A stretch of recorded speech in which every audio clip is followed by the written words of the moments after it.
Hello and welcome everyone to the ACRL WEC or World Endurance Championship.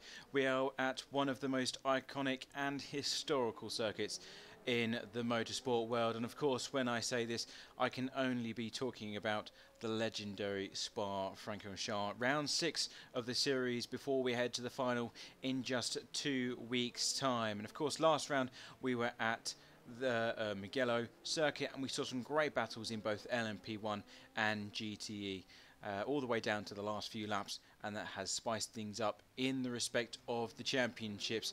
Now of course these last 2 rounds are extremely vital to the teams and the competitors here this evening, especially in the GTE category. But before we go down into qualifying, which has just started, we're going to run through the standings and the championship order.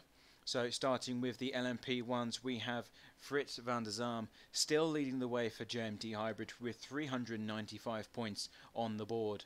Followed by his teammate Luca Babito, JMT Hybrid also 385 points. A bad result last time round where he DNF'd, so no results and no points for him that time round. Then we have Tom on the leaderboard. He came 4th 2 weeks ago. Not the best result for him. We thought he was going to take advantage of the entire situation unfolding in front of him, with Luca not finishing, but he lines up with 366 points. Then it was Tony Rubio who blasted through the entire grid order and took victory while he could, and that leads him on to 364 points, his first victory of the season 2 weeks ago. Supernova Racing with the first of their drivers with Petrol, 356 points. He came 3rd 2 weeks ago, so a nice podium finish for him. Followed by Klubczynski with 344 points, finishing 6th last round. Supernova Racing again with Sylvain Vellet with 336 points, and then we have Pazam with 322. Puma lines up in 13th with 308 points, followed by Nitrix for F-Zero Racing, 291 points for him. Then we have Hazy with 245 points, and Junior Racing with Mustang SVT with 220 as well. Then Sega Motorsports LMP, Sarayan comes home with 200 points as things stand, and then the Racing Line Net with Nilsheard with 194. Then we have Ruvix with 174 points, followed by Only Vision for F-Zero Racing with 161. Then we have Nicholas Nutsibaka with 144 points. Not a good result for him. He didn't show for 2 rounds of the championship, and as a result he's way down in the standings. Then we have Chris Servet, No Wi-Fi Autosport, 83 points, and Rebel Chocolate with Man with Garbage with 80 points. That's the LMP1 field as it stands after 6 rounds, or after 5 rounds. Obviously we are at the 6th round now.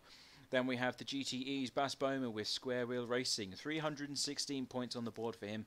He finished 2nd place after a phenomenal battle with Runes Janssen, who took home the GTE victory 2 weeks ago. Mugello for Nazara Racing. He lines up behind by 5 points, 311 on the board for him. And that's demoted his teammate Renslikov into 3rd place in the standings with 310, and he is tied with Lukaszek, who is in 4th place with 310 as well. So things definitely spicing up at the front of the GTE Championship indeed. Then it's a fairly large gap to the next person down, which is Matteo Pisani with Square Wheel Racing, 296 points on the board for him. Then we have Manux, 286 points on the board, and Oversteer, 282 points on the board. Then we have Ada, Sega Motorsport GT, 280 points for them. And then we have JMT Torpedo with 272 points in the form of Samuel. Then Vafel, Incoherent Oil and Potatoes, 269 points on the board. And then we have Kimo Lepanen, Kufa Racing Team with 268. The next of the JM Torpedo teams is Jelly Volters, 264 points, followed by Northern Exposure Super Yam with 262. And then we have Jan Sari, Kuf Racing Team 3, 261 points, and Ace Rod at LKF Racing 246. So in the mid-pack as well, in the GTE, things are very close indeed. And as you can see, the LMP1 cars are completing their first stints of qualifying. They're currently out on circuit as we speak. So we're going to go down into the session now and see what is going on.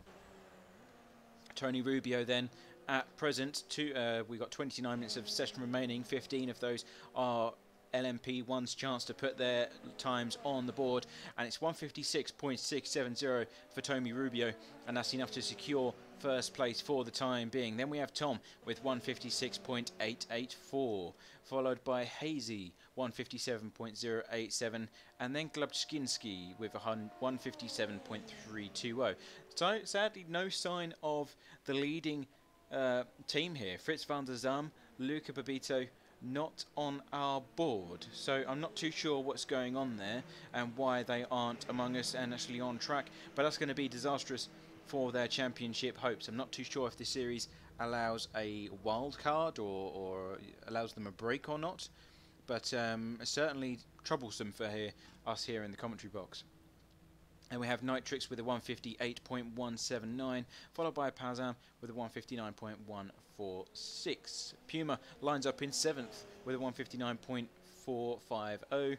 And then we have Sylvain Vellet with a 205.2. Fairly large, inconsistent gap there, followed by Mustang SVT, rounding up the last of the LMP1s with 2 minutes, 15 seconds, 0.5. So, clearly Tony Rubio has a slight advantage at the moment. Only him and Tom are in the same second as one another, and it's about half a second before you see Hazy and then Glubczynski in 4th, just outside the 1 second mark.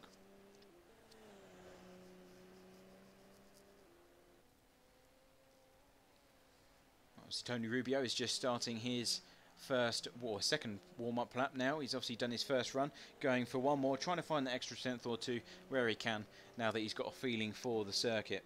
He's using the soft tyre as is most of the grid for the time being, other than Mustang, who's on a medium set for some reason. Not too sure why. Maybe that's tactical. We'll soon find out once the green flag is shown for the race. And of course, with this, while we're waiting for him to go around the circuit, we'll have a quick look at the calendar, just so we get a rough idea of what's going on.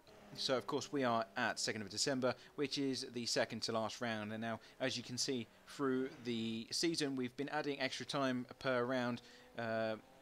Shanghai was 100 minutes, which was the longest at the time, but obviously now we're at Spa-Francorchamps. It's 100 minutes once again before we go to the penultimate round, or sorry, the final round at Suzuka, 124 minutes. So it's going to be 2 hours, just over 2 hours racing in 2 weeks' time for the final round. Now, of course, if they are not showing up for the duration of this race, I know I'm referring to Fritz and Luca, of course, then this is going to be a prime opportunity for the rest of the LMP1 field to leapfrog them in the standings. I'm sure there's a good reason for it. Maybe they're on holiday or something's come up. Of course, it is December. Things do happen. But in the meantime, we're going to go on board with Tony Rubio as he starts his flying lap. So, of course, down into the famous El Rouge, full throttle for these guys in the LMP1 class. Not much of an issue for them. And then, of course, long straight before you get down to the next section of corners at Le Combe. Heavy braking, watch the curbing on the left-hand side. That's the marker for every single class that I've known. And then you've got to manage the throttle, manage the speed. You've got to maintain it and don't be silly with it. And just ease onto the throttle, onto the exit before you get down into turn 10. Once again, low on the gas pedal. It's a very slow corner, especially when you've got the prototypes. The aero packaging isn't working at its full effect, so you just got to take it extremely careful. Now down into Podium, which is turn 12. Double left-hand kink here. Very tricky to master, and very rewarding each time you go by. And it's one of my favourite corners here at Spa. Once again, looking at the braking markers, which is the curbing on the left-hand side of the circuit. Maintain the speed through 13, which is campus, and then ease on the throttle, using all the track available. Over to the left-hand side, and then down by a gear before you get to turn 15, before powering back onto the back straight towards Blanchimont.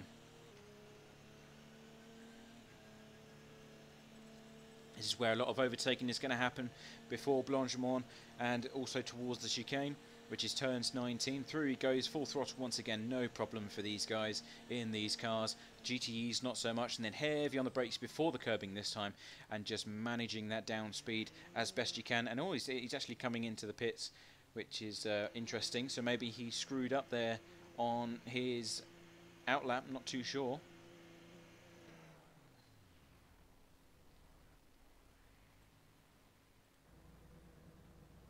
Interesting. Right, well, Hazy is currently still on track at the moment. He's just done the second fastest lap of this session, 156.752. So he's demoted Tom out of second place into third, and he's done a 156.884. But no doubt with Tom, he'll improve at some point during his remaining time. Yeah, Hazy's coming back into the pit lane. Tom is not.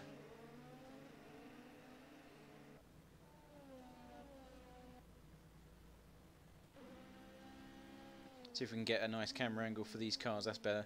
On the dashboard cam we go.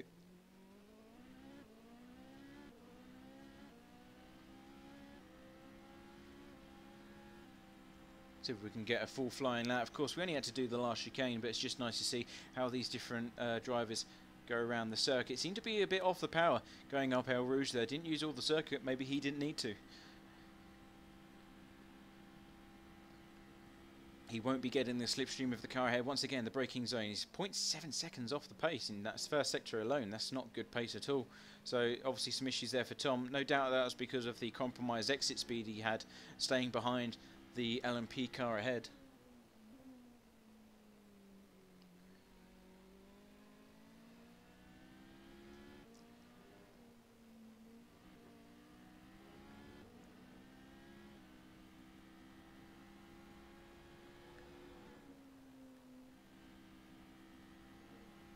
Small lift off the throttle as he comes down into Podium, but it's going to cost him a fair bit of time. Don't think he would have needed to do that in the LMP ones. Of course, they do need to slow down, but not by that considerable of margin.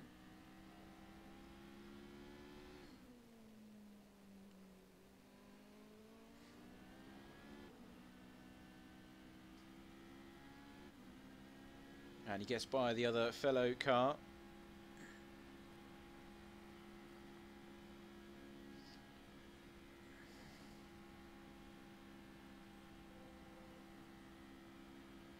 Is it going to improve? No, Sector 2 was green, so it was better than his previous run, but is it enough to get back up into second place? And no, he's going to cancel that and come into the pit lane, which is a shame. Sylvain Vellet was one that we kept an eye on last round at Mugello. Amazing camera angle there down in towards El Rouge. It really captures the entry speed these cars are carrying.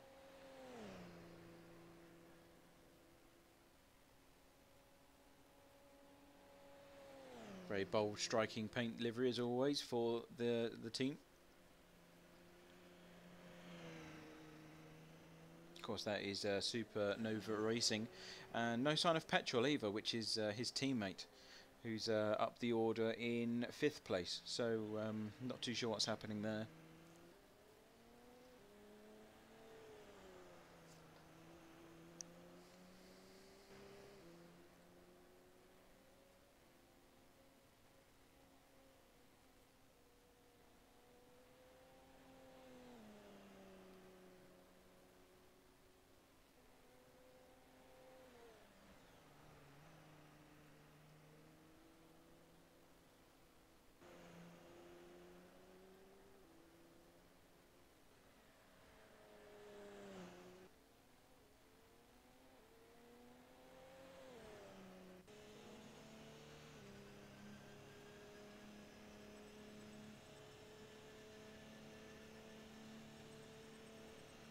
Second sector was slightly off pace compared to the rest, so that's not good news for Sylvain. He's going to have to wait until the next time round before he can put in a better time.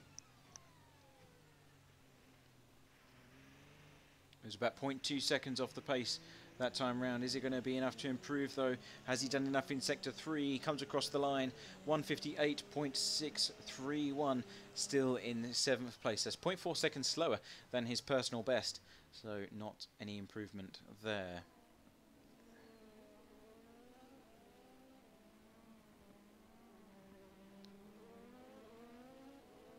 one of the LMP1 stationary at the side of the track there, so that's a bit worrying. Now, the person that needs to improve the most is Mustang SVT. Let's have a look at his sector times.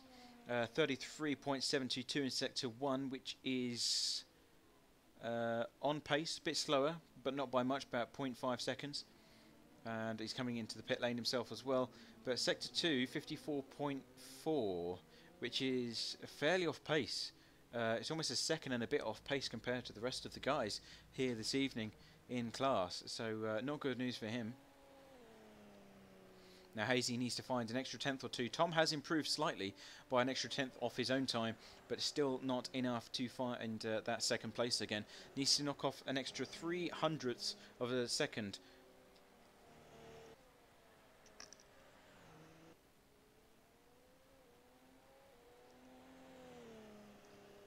Tony Rubio's just done purple sector 2 there as he comes down towards Blanchimont once more.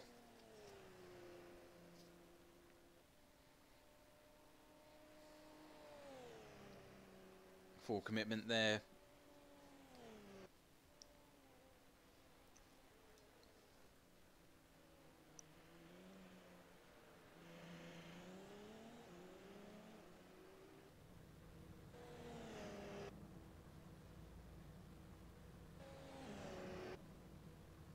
It's a weird bug in this track where the sound cuts off as they pass the start-finish straight, which is a bit strange.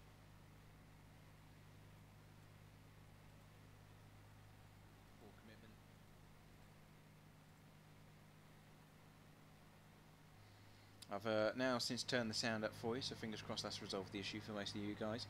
Let's have a go on board in one of the cars and see if that's loud enough.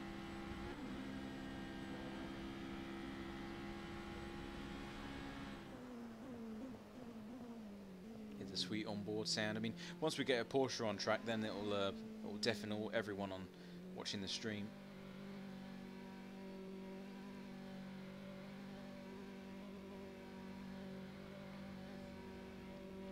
Oh, yep, just crashed through all the GTE cars, why not? And we're now waiting for all of these GTE cars to get the green light to go out on circuit. 17 minutes remaining in session.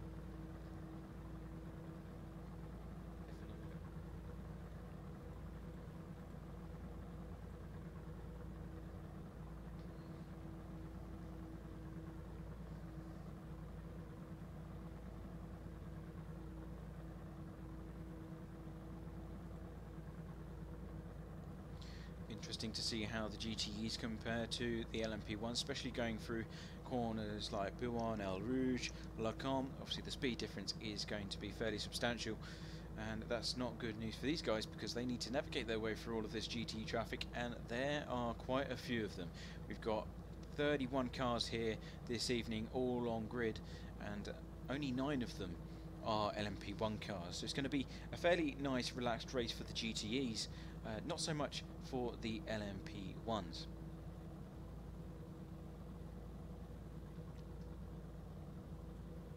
Just waiting for the green light to be given for the GTE. So of course they're waiting for that all-important timer to reach 16 or 15 minutes. And then they will be unleashed onto the circuit. And that's going to be a fair few of them. 21 cars, 21 GTE cars, all trying to find the optimal racing line all at once around Spa-Francorchamps. So yeah, you don't want to miss this one. And with the likes of Rune Jansen, Renz de Kock, Luca Zek, and then you've got I'm trying to find the current leader on my standings, although I don't seem to be able to. Bas Boma should be here, but he is not.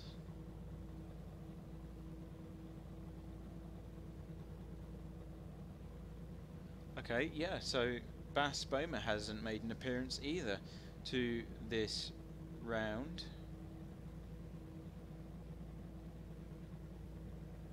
So that's fairly surprising, to be honest. I would have thought if you were leading a championship, I mean, it goes for the LMP1s as well, so both GMT hybrid cars are missing, and they're leading the championship by 10 points. And then we have the Square Wheel Racing Bas Boma car. His teammates here, I believe. Yeah, his teammate is here. He's the P15 car, so I'm not too sure what's happening there with people not attending, but I'm not one to judge.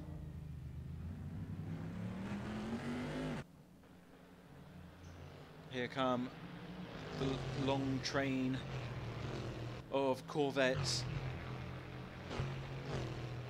It's a great noise.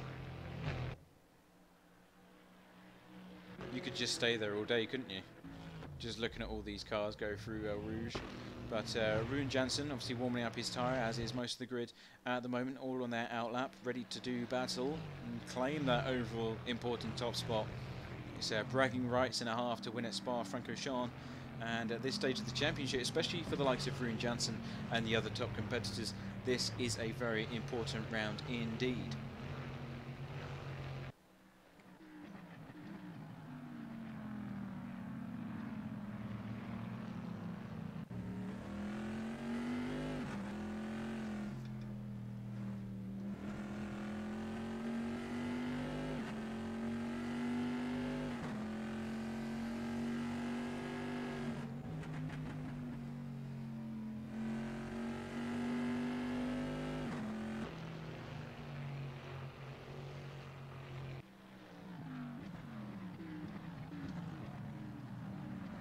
Just waiting for them all to complete their warm-up laps, and then we will go on board with one of the guys.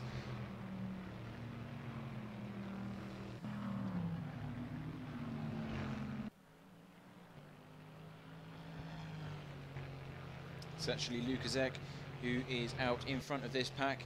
He is currently sitting in 4th place in the GTE standings, and he's tied with Renstokock for 3rd and only 1 point behind 2nd place. So this is an extremely important round for him, and we'll go on board because he's got a nice clean track ahead, and he'll be able to put the car down as the first leading Corvette out on circuit. So on board time for 1 lap of Spa-Francorchamps in GTE. Heavy on the brakes on the left hand side, trail braking as you approach the apex for the first corner. Of course, this is the GP circuit, so the timing does get counted on the previous straight, not this one here, which is obviously the old way of doing things. And then staying in 5th, carrying the speed through, still full throttle, maybe a little lift there from the Corvette, using all of the available road to make sure you carry as much speed up that very steep hill. Next corner is Lacon, using the same reference points as the the LMP ones, heavily braking down into 3rd gear, carrying the speed through, just a little rise up on the revs, and then full throttle as you go onto the curbing. Bit wide there from Lukaszek, nearly got caught in the gravel trap on the left hand side, just beyond those track limits, down into 2nd gear for the next set of corners. And then you want to stay in 3rd for this one as you try and just feather the throttle and carry the speed through. Very vital part of the track this. Most people underestimate the exit speed down in towards Podium, which is where we are now, and it can actually be a very useful overtaking place if you get it right. Then carry the 5th gear through, low revs, lower than what you think it is, because my experience is, especially when on the likes of iRacing and similar, you cannot overdo it there, otherwise it will cost you a ton of time. 4th gear for campers, which is interesting. Usually it's 3rd, but obviously he wants to keep the revs low with these Corvettes.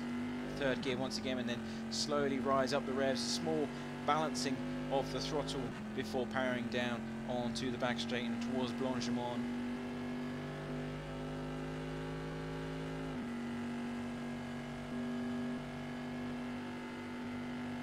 And there's no lift whatsoever there. That's full throttle for the GTEs through Blanchimont. I was expecting maybe a small lift, and then heavy on the brakes just before you get to the curbing on the left hand side, down into 1st gear, even for these guys. And he's coming into the pits. Why do people keep doing that? That's a very strange thing to do. Okay, so Renstokock and Ruins Janssen are going to be the first ones to set a time.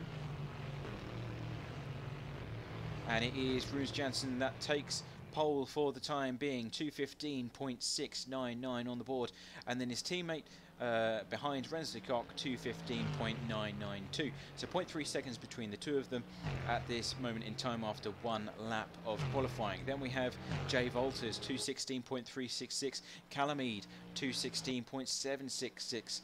And then we have Jay Hodek with 2:16.899. Then we have Super Yam, 2:16.970. And then the last of the cars to be in the 16-second time mark at this present time. Then we have Gotzel. I don't recall seeing that name before. Maybe a new entrant, 2:17.414.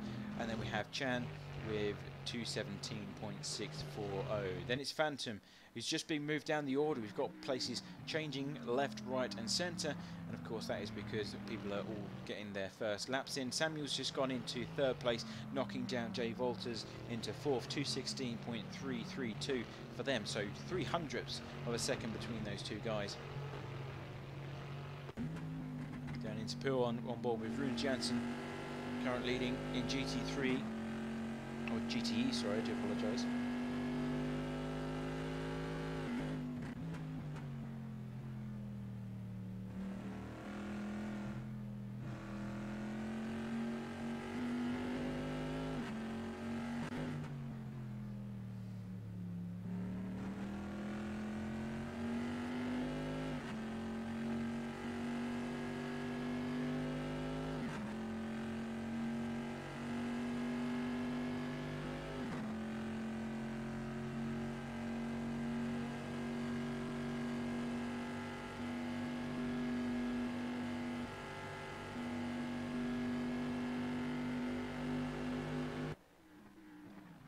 The flames coming out the side of that Corvette C7, great to see. And of course Rune Jansen coming into the pit lane. Where's his teammate going? He's going for an extra one. He's got a green sector 2 but a bad sector 1 though. It's not going to be an improvement, I don't think. 1:15.754, so it is an improvement for his personal best but not overall, so he still needs to find some extra time somewhere if he's going to take that pole position from his teammate.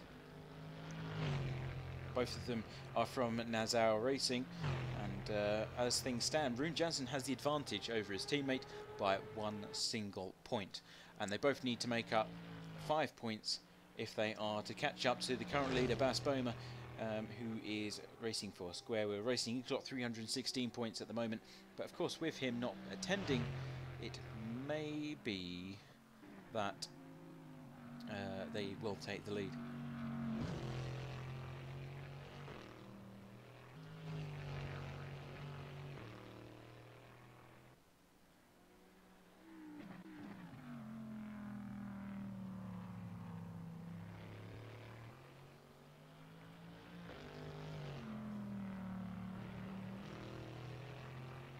Nothing really changing in the grand scheme of things. Of course, we're going to have to wait a few minutes before we start jotting down and noting times.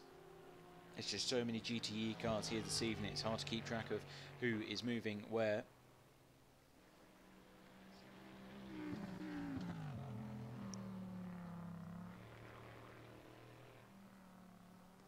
Okay, Renslikok this time by has improved on his sector 1 time.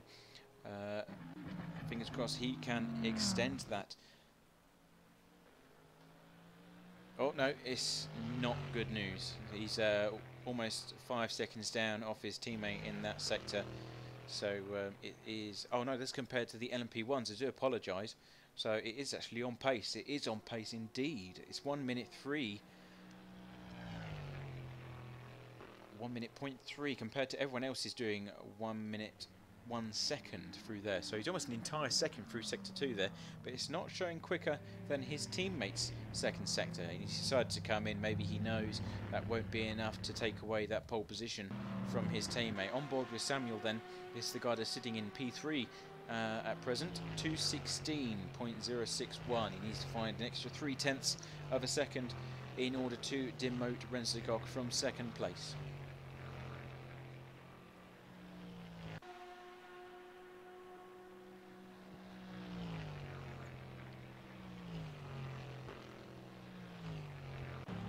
It's not looking good in terms of his sector times. Both are white, no improvements, no greens or purples to be seen and he's decided to come into the pits as well. These guys must know when and when not they're going to deliver a new faster time.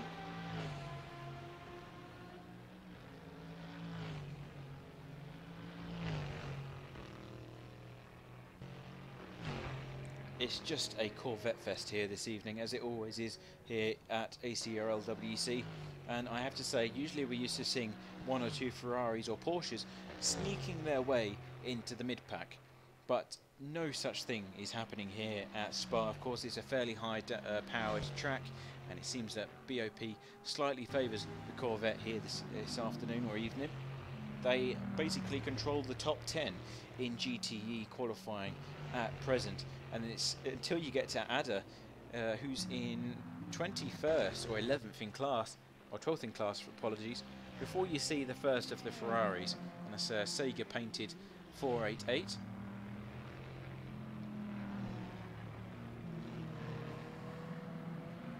And only 4 minutes left in qualifying. Then they'll have a 5-minute changeover session before they're all unleashed for 100 minutes of racing.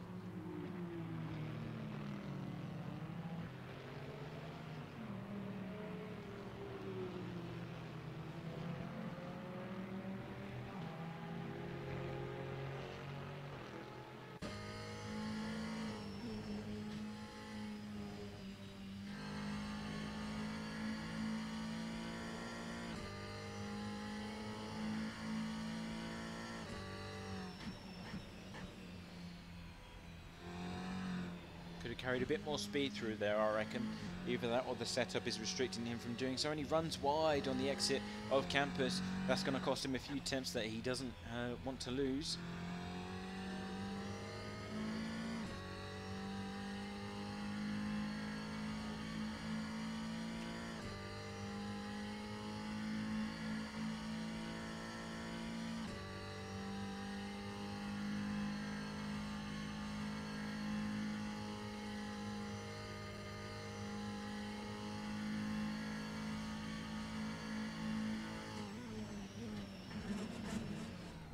Bit of a nasty noise going over the curbing there. That was really not nice at all. Almost made it sound like the engine had broken down or something. But yeah, 2:18.5. So that's a lot slower compared to the rest of the guys at the front. Fastest time at the moment is Roos Janssen still with a 2:15. So not the best performance here for this particular Ferrari. But the best performing Ferrari, has to be said.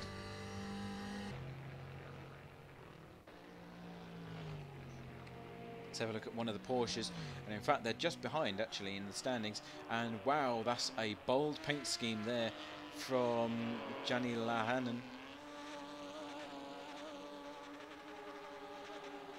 I wasn't expecting that one.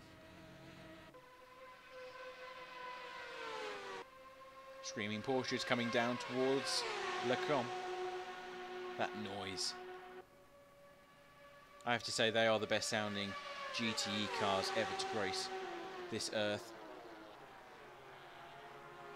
On par with the Aston Martin, I might admit, because the Astons are a great sounding car as well. But these cars just scream their way around, don't they? It's just like, I'm coming through now, and just and they just make way.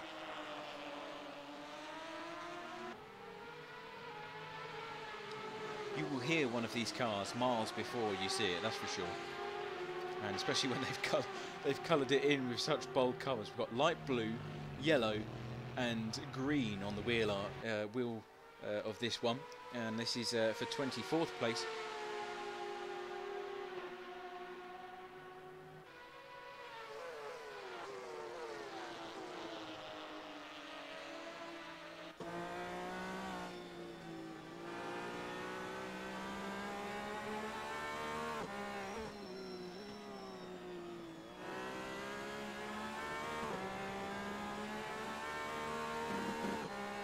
Hitting the limiter there as he comes on to the back straight down towards Blanchemont. Both of them go full power there.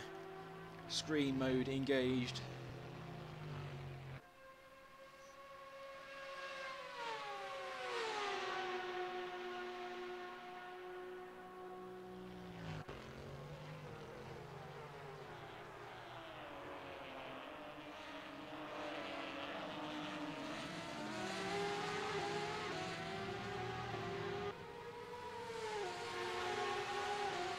improvement on their best laps, 2:17.749 for Gotzel. That's no improvement for him. He still stays in P16.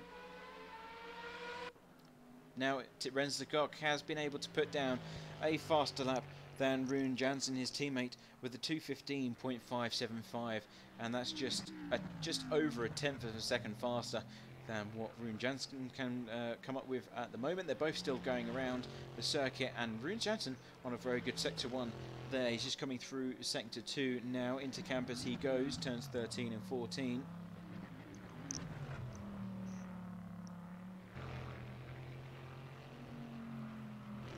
Got some great camera angles here at Spa-Francorchamps for this event. It's going to create some really good camera shots for those of you that enjoy doing that. Create some highlights.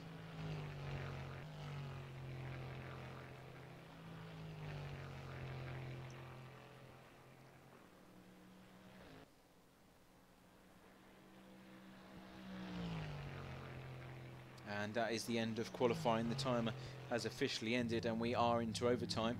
Now, will Rune Jansen finish this lap or will he retire to the pits? And he's going to complete it. Second sector wasn't so good. It's got a few temps down. 2:15.629. It is a very minor improvement, but not enough to demote his teammate at Nazar Racing off that podium spot. So the qualifying is now complete. Renz de Kock takes home the pole position for round 6 of the ACRL WEC at Spa-Francorchamps with a 2:15.575 in GTE, followed closely by the skin of his teeth by his teammate Rune Jansen, and then Samuel with a 2:15.775. Calamide and Lukaszek also within the 2:15 frame with 15.940 and 15.971. And then Team ASD lines up as well with a 2:16 dead. You very rarely see that, but it's 16.000. And it has to be said, 0.5 seconds between all of these guys. Not too bad a result. But what we're going to do now, guys, is we're going to cut to a quick commercial break and we will be back with the race. 100 minutes of Spa-Francorchamps coming right up after this.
Welcome back to round 6. We are live at Spa-Francorchamps for the penultimate round of the series. 100 minutes of racing are about to get underway here as LMP1 and GTE cars take to the circuit all at once. You can see them just beginning their warm-up lap now. We've got 9 LMP1 cars all going through El Rouge as we speak, and 21 GTE cars, which is going to be very interesting to watch as well.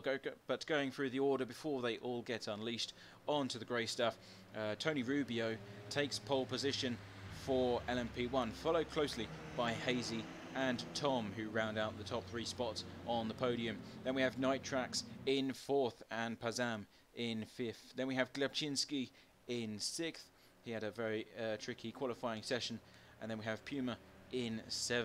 Sylvain Vellet in 8th and Mustang SVT in 9th. That's the LMP1 field. As you can see, most of the teams going for the medium tyre, only 2 going for softs in the form of Hazy and Sylvain Vellet. So interesting, different tactics unfolding here for the LMP1s, but most of the part they're all going for the medium tyre. Maybe that's going to last a bit longer for them, we don't know. Going back down into GTE though, we have Rensnikov demoting his teammate at Nassau Racing on the very last flying lap, and that's only by 1/10 of a second. Rune Jansen taking up 2nd place just behind. Then we have Samuel, who himself was a 10th behind Runes, in 3rd for GTE, and then we have Calamide in 4th. Then we have Lukaszek in 5th, followed by Team ASD in 5th.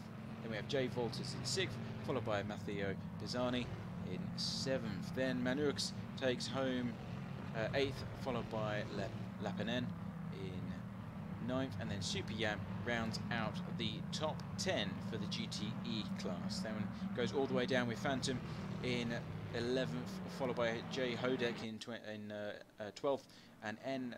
Anders in 13th. Jenny Lahanen in 24th overall, 14th in class, and then it's a fairly long way until you see a Ferrari or a Porsche. They're pretty much rounding up the back of this grid. But most of the GTE cars, as you can see, going for soft tyres, but Rensnikov and some of the other front-running teams going, oh, and there's a spin for Runes on the warm-up lap. That must be slightly confusing for him. Maybe he was just trying to warm up his tyres and overdid it on the entry into campus. That certainly seems the case, because he's losing out on all these positions down into 21st place and 12th in class now. So whether or not they'll allow him to retake his position in 2nd or not, I'm not too sure, but he seems to be just retaining his current position at the moment. So already a bad start for Runes in his championship hopes here this evening. Back to the LMP1 field though, because of course they will be unleashed first. Tony Rubio will have to wait for the other cars to go too wide behind him before he starts the race, and of course the start-finish line will be the indicator as to when he can begin the race for the LMP1 cars.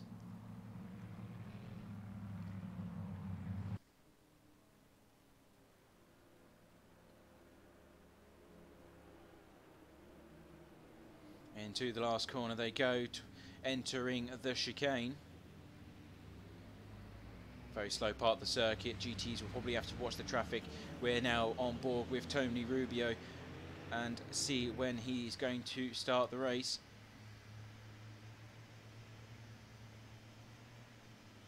Wait until you get to the banner.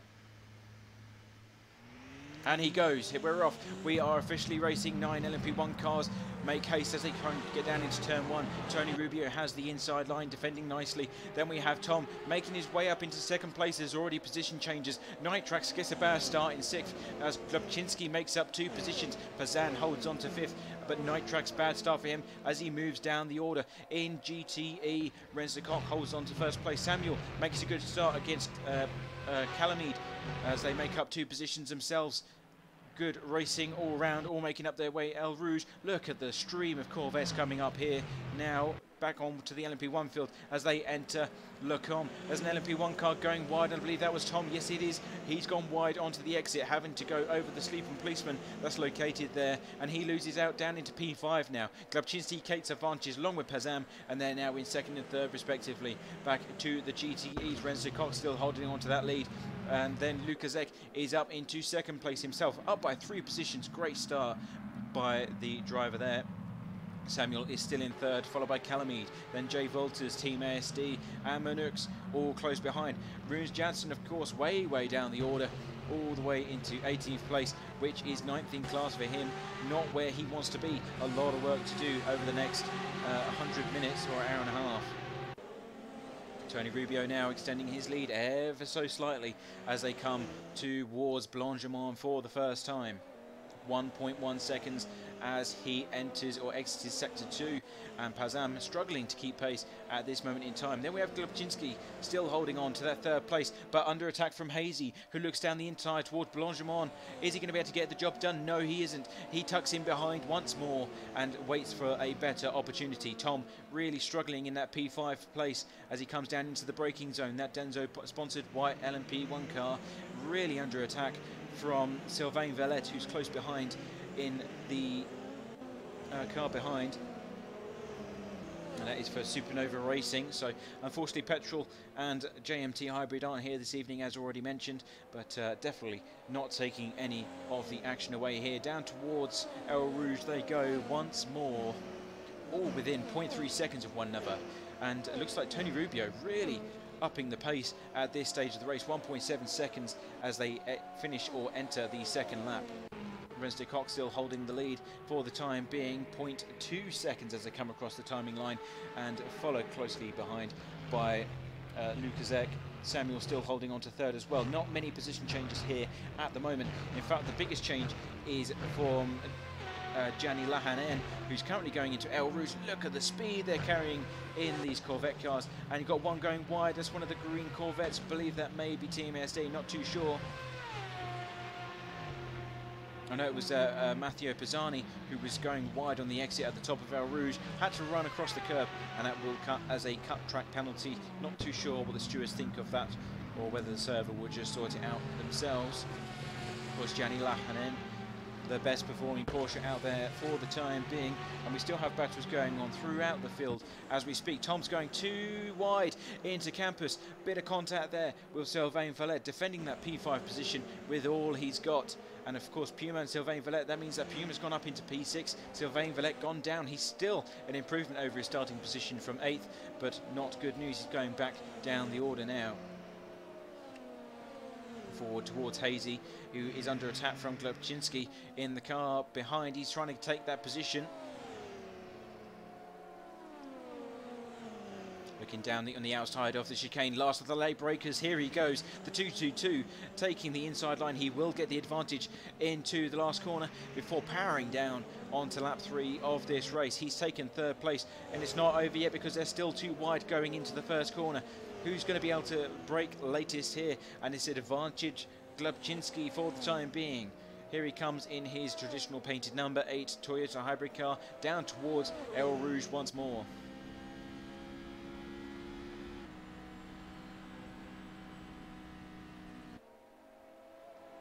Look at the speed. It's incredible to watch these cars fighting for position this early on in the race. As you can see, just up the road there is Pazam and Tony Rubio. Tony Rubio leading by 2 seconds, and then 3 seconds adrift is these two guys here, Glabczynski and Hazy. Tom's looking to take advantage and regain some ground that he lost at the start of this race. He's 1 second adrift there. He will still have the slipstream, and he's counting on these guys fighting at this stage of the race. Little puff of smoke there from Glabczynski's rear right wheel as he breaks down heavily as he works his way down towards sector 2.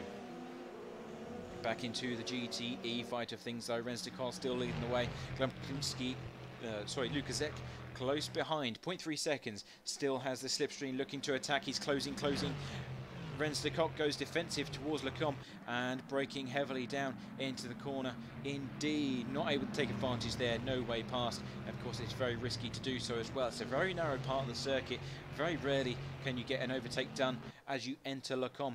You have to get alongside before you enter the braking zone most of the time, especially when the competition is as close as this. Then we have Samuel close behind as well. He's in on this action, 0.3 seconds. So to clarify, 0.5 seconds between the top 3 GTE cars at this moment in time. Then there's a fairly large gap before you get to Jay Volters. He's coming down into the braking zone at pull on turn 12 right now. Runs a bit wide in on the entry, but gets the exit fairly spot on. Has to back out the corner slightly, so he's lost a bit of time there as a result.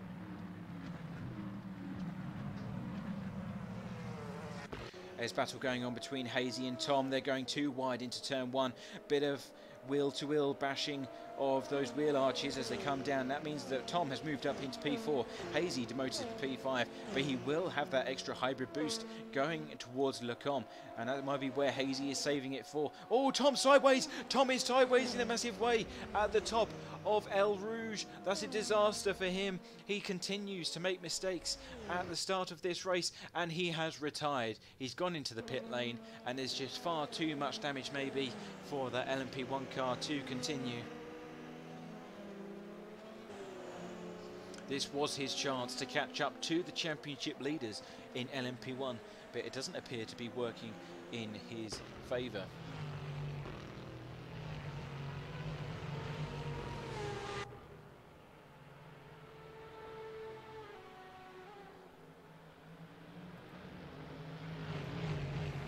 Lucas still on the charge though, not letting Renstock get away. And let's have a quick look back down the order in the GTE field. Where is Ruz Jansen? Because he's in 7th place now, so he's made up some ground since his disastrous warm-up lap haunted him.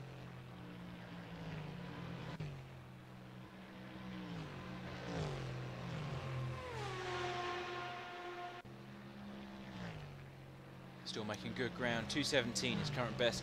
Last lap was a 2:19, so definitely some overtaking going on from Ruz Jansen's side of things. Looking to maybe get onto the podium by the end of this race. It's a fairly long road ahead, of course. Essentially 1.5 hours remaining.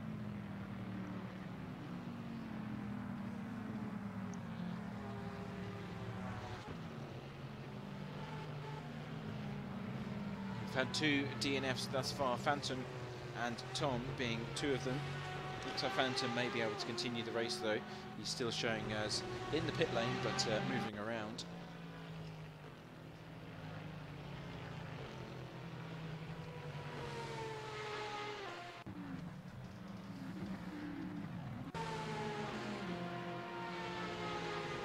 Passy Malanen under attack from Vaffel in that blue and white Corvette C7 now. This is for the mid-pack, 12th in class.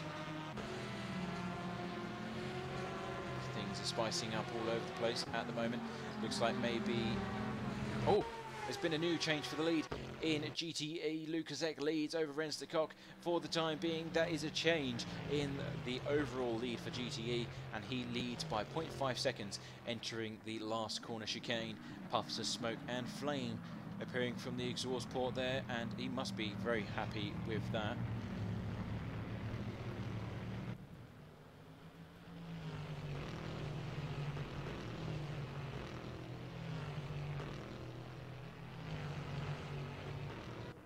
Unfortunately, we didn't capture that overtaking manoeuvre, but it looked very good indeed. Look at the gap he's already made. That's incredible stuff. 1 second as he enters El Rouge for the 5th time.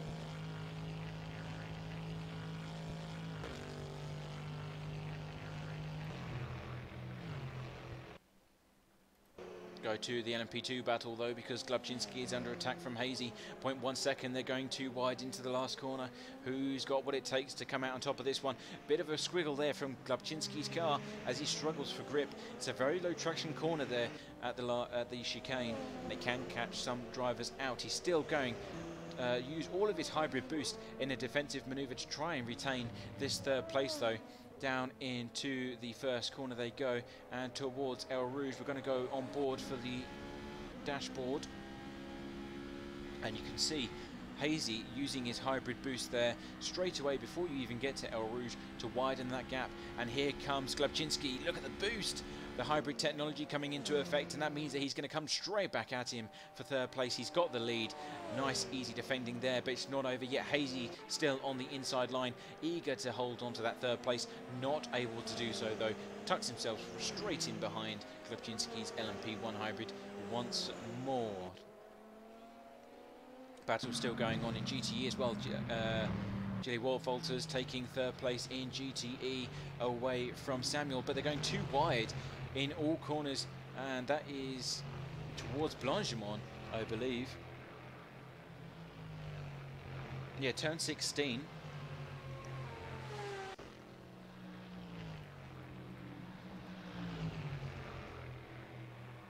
But, however, Samuel holds on to that third place, able to just nip his way back into the position, but Jay Voltis is coming back at him. He's going to have the inside line for the last chicane.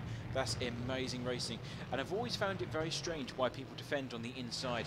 It's very dependent on who you're against, because some people like to attack down the outside of the chicane because they can just carry that speed through, and then lo and behold, they've got the inside line for that very last part of that corner, and it works perfectly because it catches them off guard. They think, oh, I'll just hold the inside line. There's no way they can get alongside me into that narrow corner, but it can be done.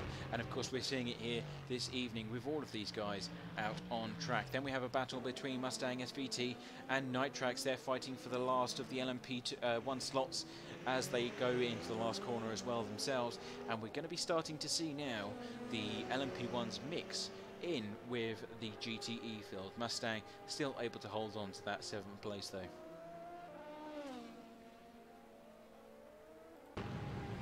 Calamite holding on to 6th place. He's under attack from Rune Jansen. Good recovery drive, and they make contact. That's a disaster for both drivers, and he's into the barrier. He's got to be very careful about how he rejoins this race though. He's in the gravel trap, out of harm's way for the time being, but it won't be easy to get that car back up to speed, especially at this time when all of the LMP1 cars are due to overtake them now. Here they come, all of the LMP1 grid fighting its way through the GTE order of things.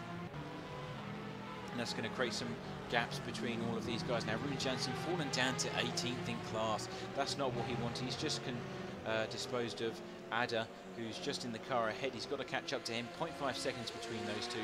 And it's just cars everywhere. Loads of overtaking and battling going on at this stage of the race. And you just don't expect to see that in these kind of races. Ada looking down the inside in his Ferrari. And Rune Jansen, very aggressive attack around the outside there. Ooh, looks like Glebczynski's looking for a way through because he knows that behind him is Sylvain Valette.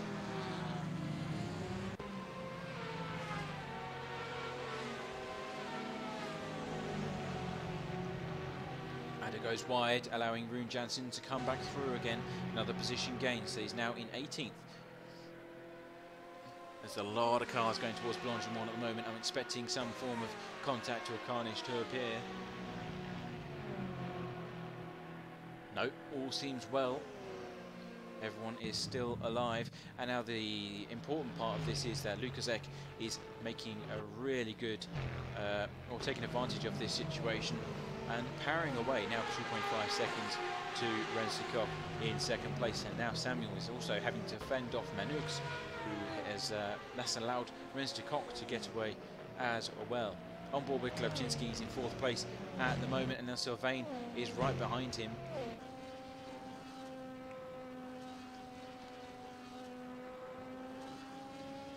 Using that hybrid technology, you can tell instantly when it comes into play. The extra power and the tone of the engine really starting to screech and squeal out the top.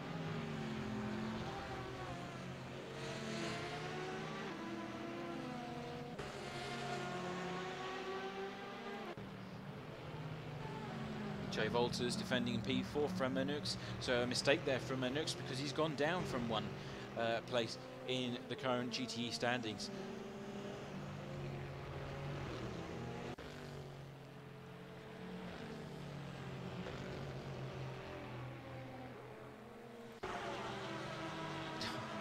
Some of these paint schemes.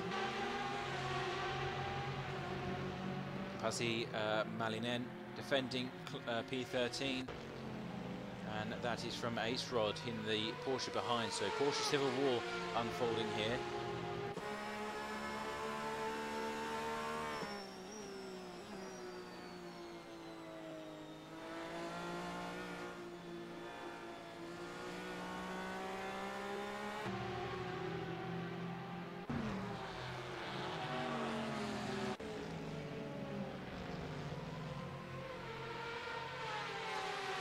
Lovely K&N liveried Porsche 911 RSR there.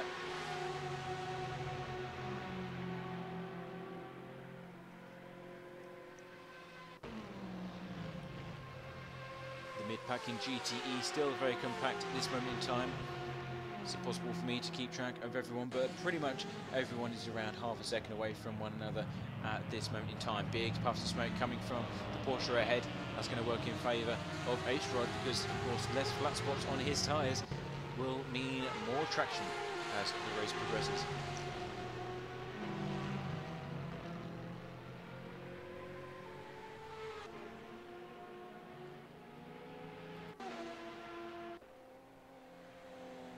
On board with Kino Lepanen.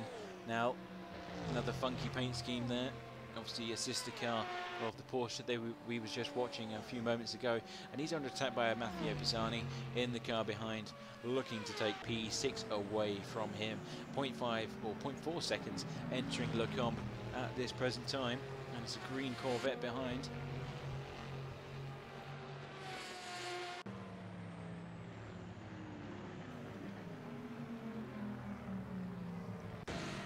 Oh, and Adder's made a mistake because he's gone down the order.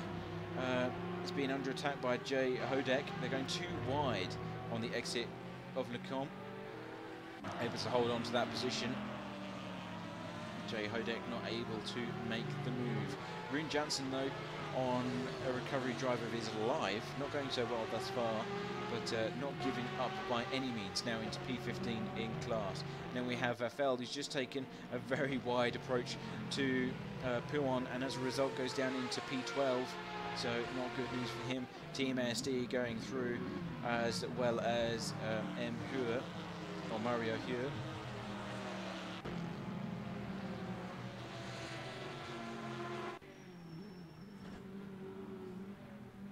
Puff of smoke there from the car behind us, Team ASD. This is for 10th in class at this moment in time.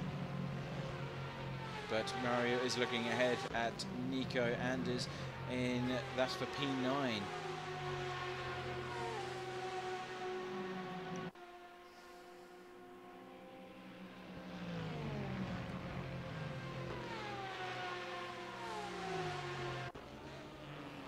He's going to go down on the outside. Very brave move there, and he's overcooked it on the brakes. Not surprising, because of course the braking was extremely different for both of them. I wouldn't expect one of the other cars to brake that early, so that must have been a mistake from Mario.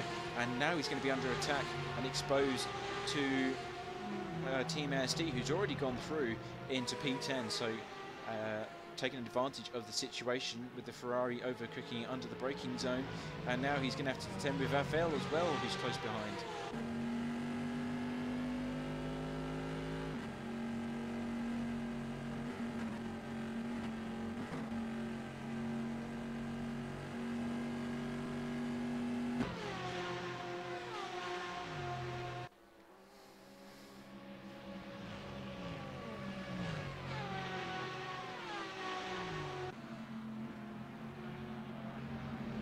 Plenty of battling going on here in the mid-pack GTE field. Leads on both of them, not so close. LMP1 though, definitely feisty enough. Second place is under attack. Currently Pazam holds this place, but Hazy is looking very competitive at this present time, looking to take that position away if possible.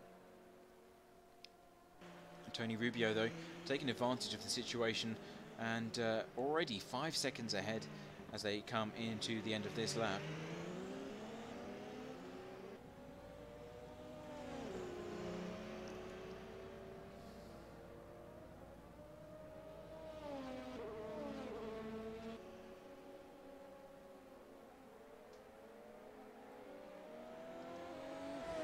Both of them using the hybrid to their advantage as they enter El Rouge.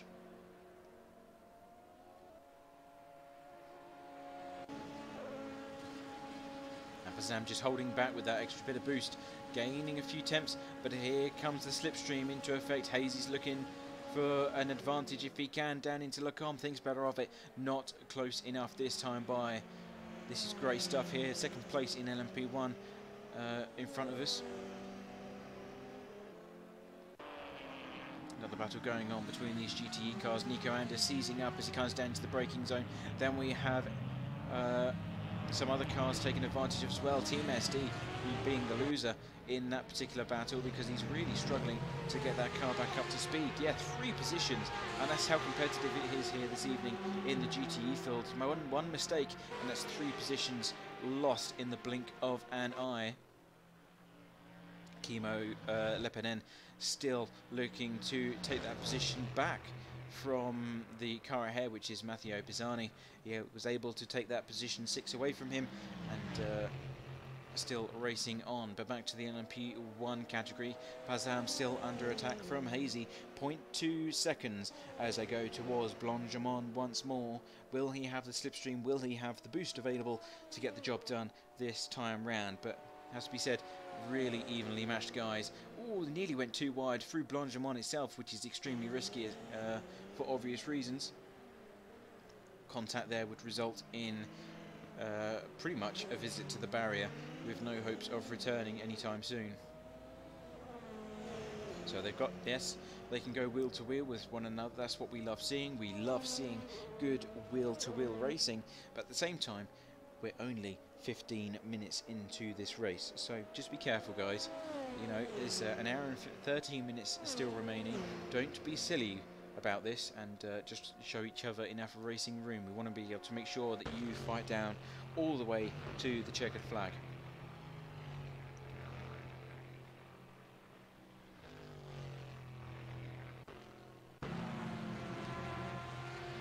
Still a fierce battle going on for the top 10 in GTE, though 0.4 seconds pretty much from car to car at this moment in time. On board with Nico Anders, who's just on the very outside of the top 10 at present in P9.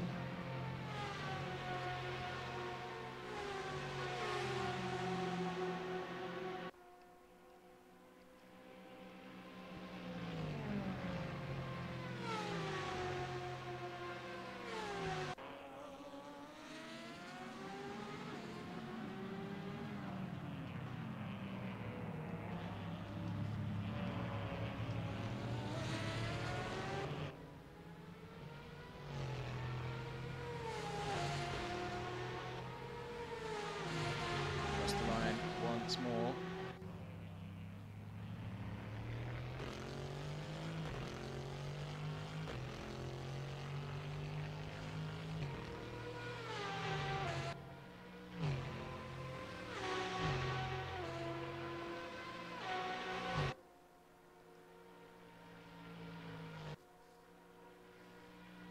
And Hazy's taken second place away. No, he hasn't. He's still got the inside line for the last corner, though, down into the last chicane, and he has it. He has second place in his possession. Pazam gets demoted, but he's still got the main straight down towards El Rouge and Lacombe as well, so it could be up for grabs still.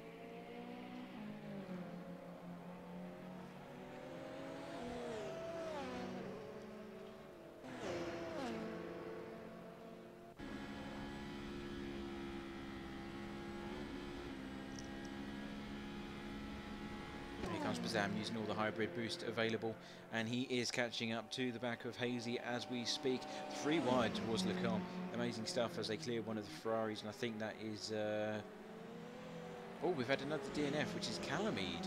Wow, wasn't expecting that one. Of course, Calamide very competitive in the top 10 in GTE. Sadly, he's not able to continue, but it was Ada who is struggling in that Ferrari behind, sadly.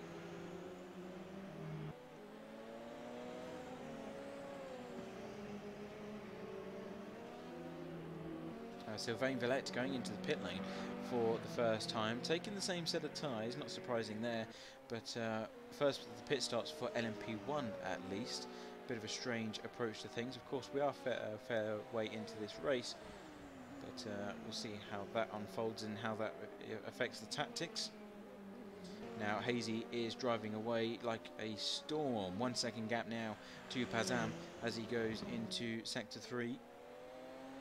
Nothing much that Pazam can do to respond at this moment in time, it seems. Now we have Samuel, who's trying to take away second place in GTE from Resdicot. At the top of El Rouge they go, too wide towards Lecombe. You can see just ahead Lucas Eck, who currently leading class, but it looks like Samuel's got the advantage. He's got an entire car's length over the defending car of Resdicot at this moment in time. Takes the position away under the braking zone into Lecombe, and that is P2 in GT3 for Samuel.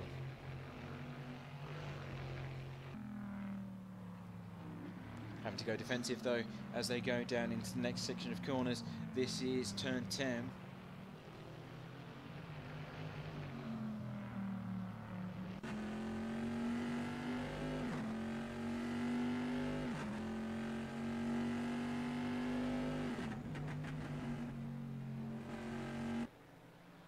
Down into Paul they go. Samuel still leading the way. 0.5 seconds between them now.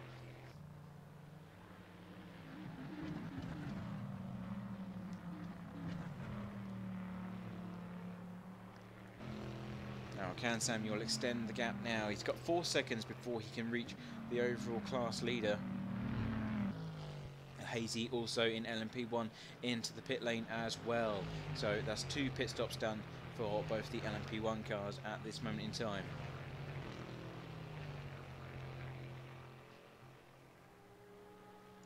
We've had Team ASD retire from the race as well, so that's our 4th retirement and only 27 cars remaining for this particular round.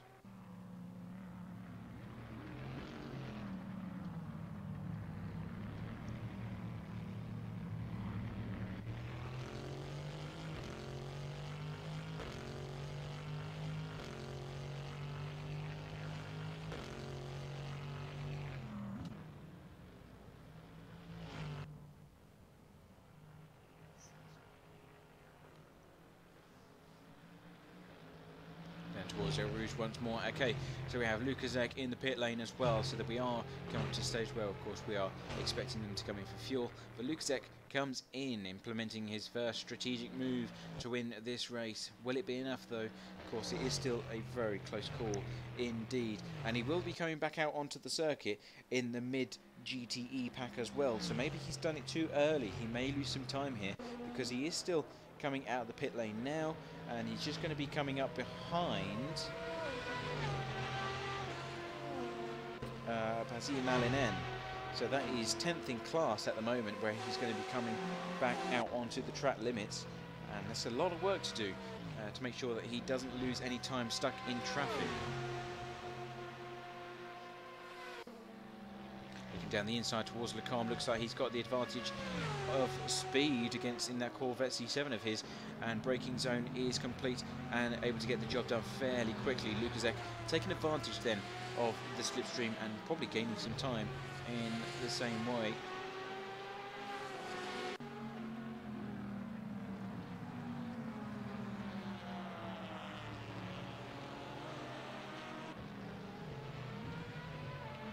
Battle going on between Ada and Gotzel in the Porsche behind.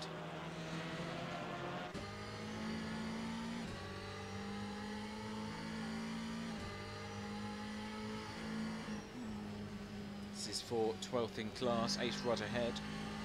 Must be said, really good entry to put on there compared to the Porsche, and it's gained a lot of time in there alone.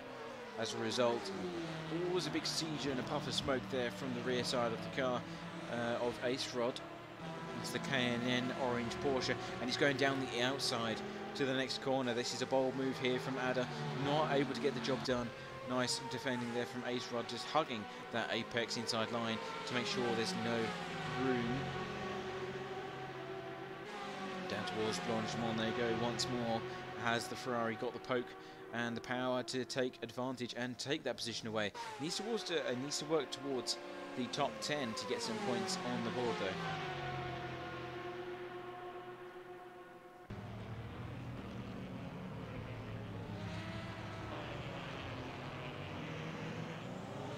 And he goes wide into the chicane. Not good news for Ada, and now he's going to struggle for power because here comes the rest of the GTE cars around him. In 19th place though, so surprisingly holding on to those positions. Oh, you can hear him hitting the rev limiter as he comes down into the braking zone, into 18th place. So somehow he's in the lead of both of those cars, despite having his mishaps in the last corner. Side by side for El Rouge. Oh, that is scary stuff. Look at them crossing front wings and everything. Really surprised they didn't come together there. Good racing room given on both sides, and that is a really good manoeuvre done there by Ada in his Ferrari, taking 2 positions away in the process.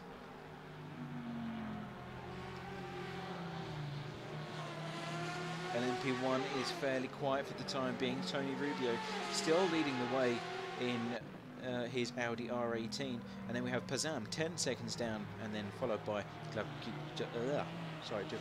Glabczynski, who is 1.5 seconds behind that second place car.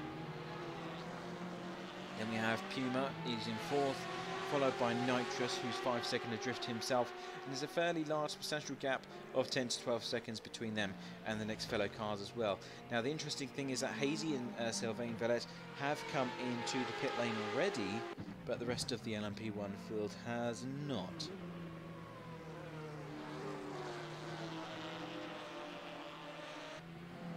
So different tactics being employed here. Brandon Chan trying to take away P13 from Kimo Lepanen.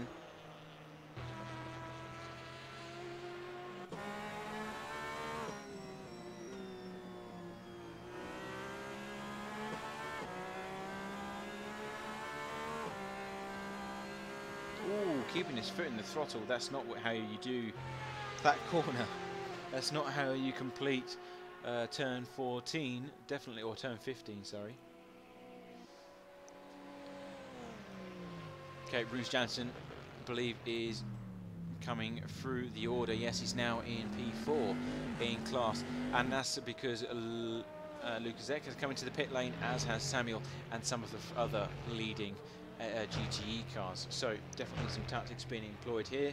See how that pans out. Still 1 hour to go in this race.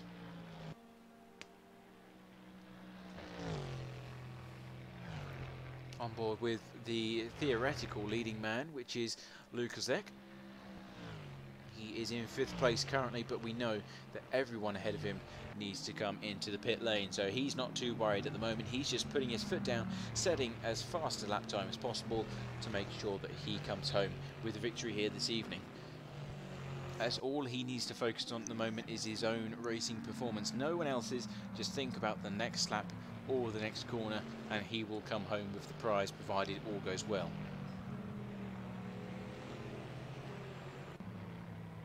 Jay Volters, 0.9 seconds behind Samuel though. He's coming to the pits as well, Samuel that is.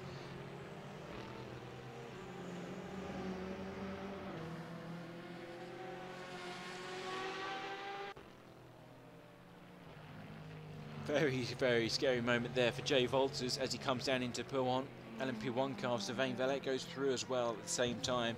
Luckily, he was able to counter steer and save that Corvette from spinning all the way around doing a 180. He would have lost a ton of positions if he did. We have Ada close behind and closing as well. Really strong performance here from the Ferrari. Seems to be coming into a life of its own. He's up by 7 positions from qualifying. Of course, some of those are due to DNF, 3 of those, so he's up by 4 positions. That's a really strong performance there from the Ferrari driver.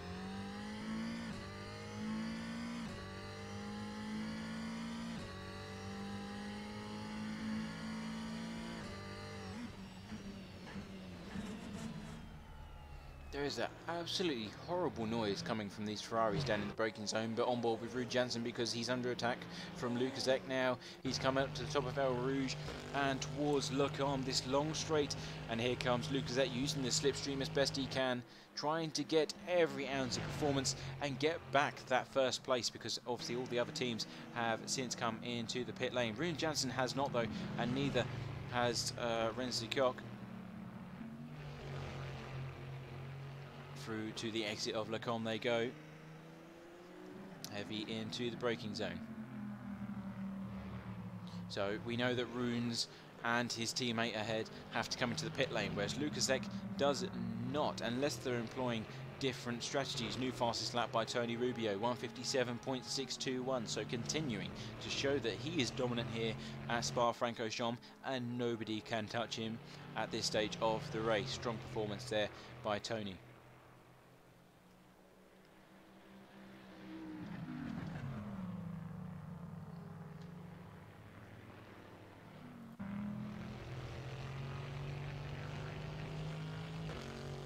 Not close enough just yet, and nearly goes into the back of Ruud Janssen. Just shows how competitive these guys are. They know exactly where the competition is going to be braking and can rely on them to get some good performance out of their cars. Look at the slipstream speed coming towards Blanchimont though, as they both go side by side. Ruud Janssen defends the inside line, but Lucasek is holding nicely onto the outside line there, down into the braking zone, in towards the chicane. Look at the disc brakes glow, hot red with the pace of these cars, and what an amazing manoeuvre. Round the outside of Blanchimont, holds it, uses all of the track available without going wide, and then dives down onto the inside for the last corner chicane. That is how you go racing, ladies and gentlemen. Displayed very nicely by Lucasek there. He definitely is in a class of his own here this evening, and proving that he has what it takes to win this championship potentially.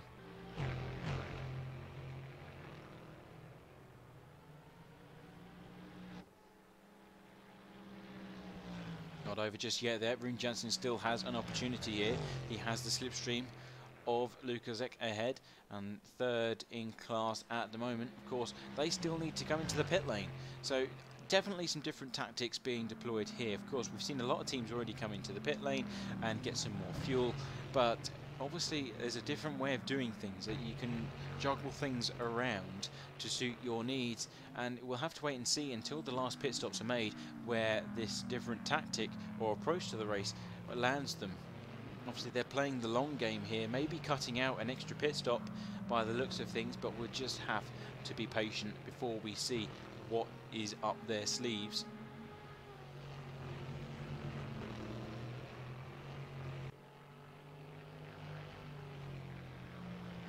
Things are slowly starting to calm down across the order here at Spa-Francorchamps. Still cars within 0.4 seconds of one another, 0.5 seconds of one another, but all in all things are starting to calm down ever so slightly, and the battles are starting to become less and less apparent.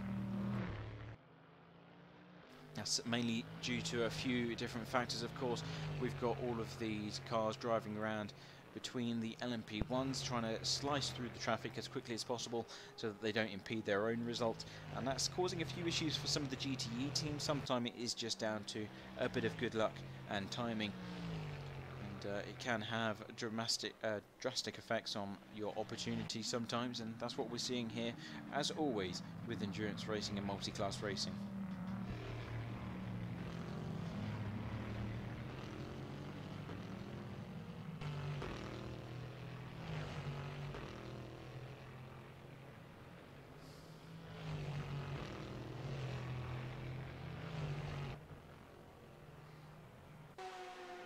Can stay on board with Mario Hua at the moment, and he's under attack by Gianni Lahanen.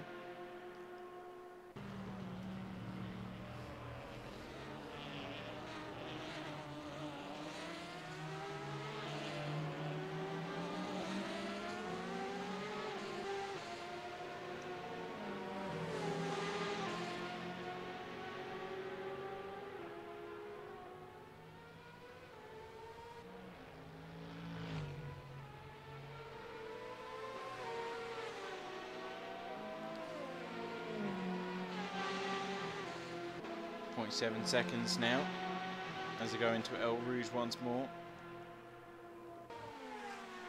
Ooh, and Mario gets airborne as he comes over the crest of the hill at El Rouge, hits the bump from the curb, and the front of the car lifts into the air. And very lucky he didn't actually lose control of that car at that split second in time. Nicely held though by the Ferrari driver. Gianni Lahanen knows now that the pressure is starting to be felt inside the cockpit of that 488 and might just try to up the tempo just a bit more to try and force an error from Mario. He's even gone wide there on the exit of Le Combe. Down into turn 10 they go.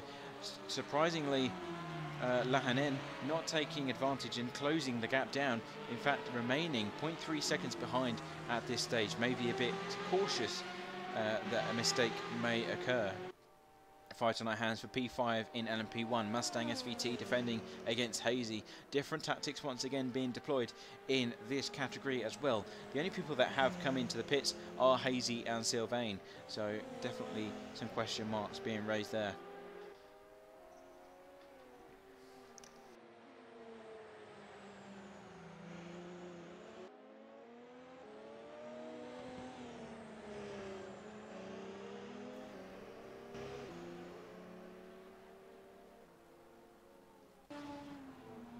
Down into pawn they go.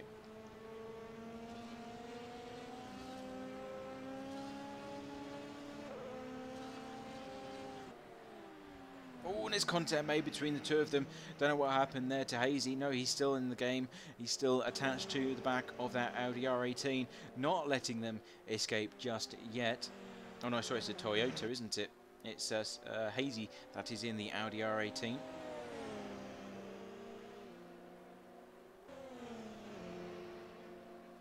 Going the long way round towards Blanchimont. That's an incredibly bold move. He's going to have the inside line as they go towards the corner. He's actually ahead before they even reach the apex. Great stuff. Good use of the hybrid technology and that extra boost, that extra power that they get for just that few split seconds each lap they go around the circuit. Of course, generated under braking and conserving that excess energy as they go around the circuit and heavy into those long braking zones.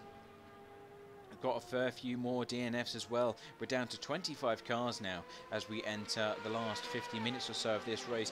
Vaffel and Jay Hodek being the latest casualties in the GTE field. Luckily, only Tom is the only LMP1 car to retire thus far, but that's disastrous for his championship hopes. And he's going left and right. The Porsche would not decide which part of the circuit he wanted to stay on and nearly gets rear-ended by Hazy's front wing. Really good control there by Hazy and patience with the Porsche driver who just didn't seem to know what to do in that situation. I've always said it every single time I've been endurance racing now, sim racing for more than 10 years. I've been endurance racing for about 7 or 8 of those, and I always say this: stay predictable when you're managing traffic. If you're a slower class car and you don't know what to do and you see a faster car coming up behind you, stick to the racing line as much as possible. Let them do the work. They have the extra power, they have the extra downforce and performance. Let them decide how they want to overtake you. You just do what you need to do, and that's get on with your own race. And that means staying to the racing line. If you start going left and right, then you can cause a major collision, and that's just going to make a few people annoyed post-race. Matteo Pisani, though, defending 8th in class. It's a nice clump of GTE cars here. It's Adders going into the pit lane as we speak, and that allows Manux to take his position as a result. Kimo Lapanen right behind in 9th, and that means that Adders going to go down the order. He's just going into his pit box now in his Ferrari, and that means that the rest of the grid can move on. And then we're on board with Gotzel at the moment in his very colourful Porsche, going down towards El Rouge.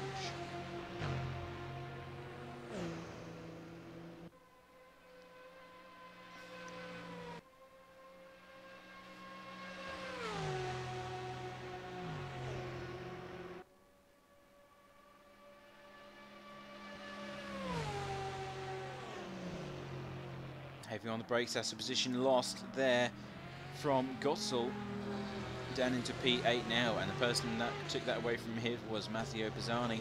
Great driving from the Corvette C7 driver. Got the LMP1s going through as well, and that is the number 2 car. Got a battle on our hands between Brandon Chan and Gianni Lahanen going down into turn 10. Nice little rhythm there. Glad everyone noticed.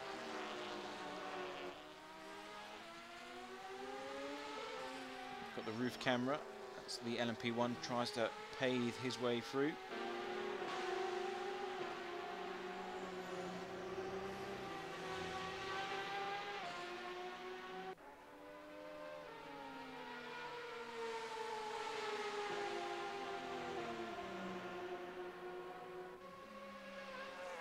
Oh, one of the comments said, is Ada pitting already?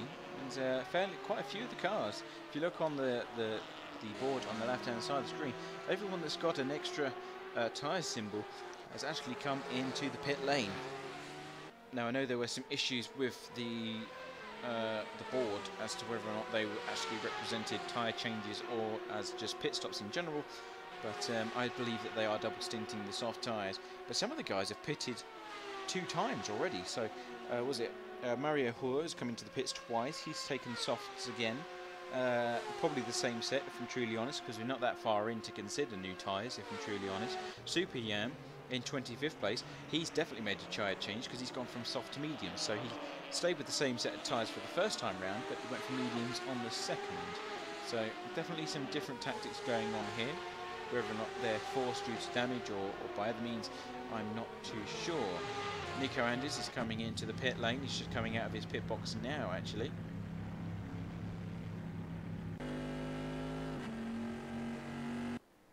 And the interesting part is that Rens de Kock is still in the lead of the race, and he has a lead of around 26 seconds over Luca Zek, who's of course in second place. Rune Jansen just couldn't hold the wall any longer and allowed him through, and he's got a lead of around 7 seconds over third place in GTE.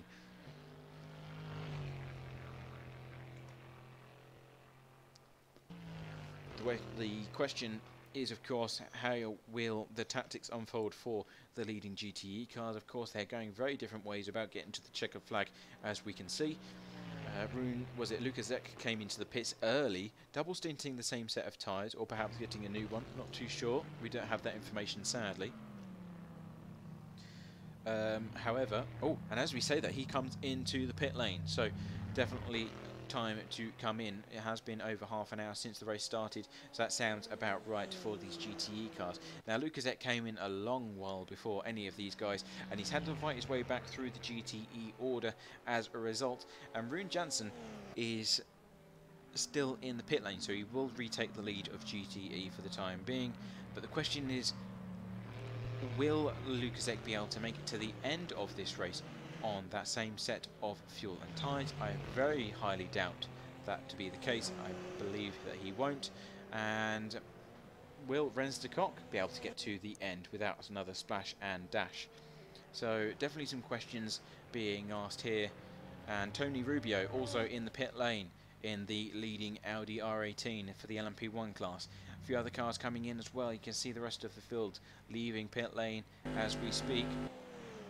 And Luca Zek is back underway as well, powering down towards Locom as we speak.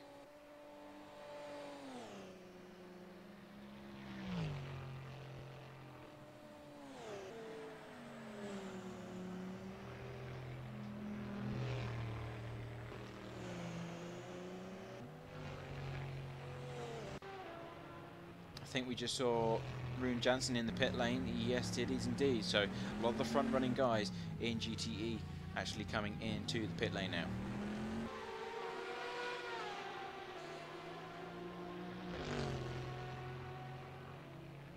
Come back out onto the circuit in 11th place. A few other teams still to go in. We have Jay Walters still due a pit stop. Brandon Chian still due a pit stop. So he will be in P9 by the time this round of pit stops is complete. Still not where you expected to see Rune Jansen though. We want to see him up and at the front of all of this this field. so he can go racing with his teammate as well as Lucas Ek as well. Still, again, shame that Bas Boma isn't present, because I'm sure he would be very competitive here at Spa-Francorchamps.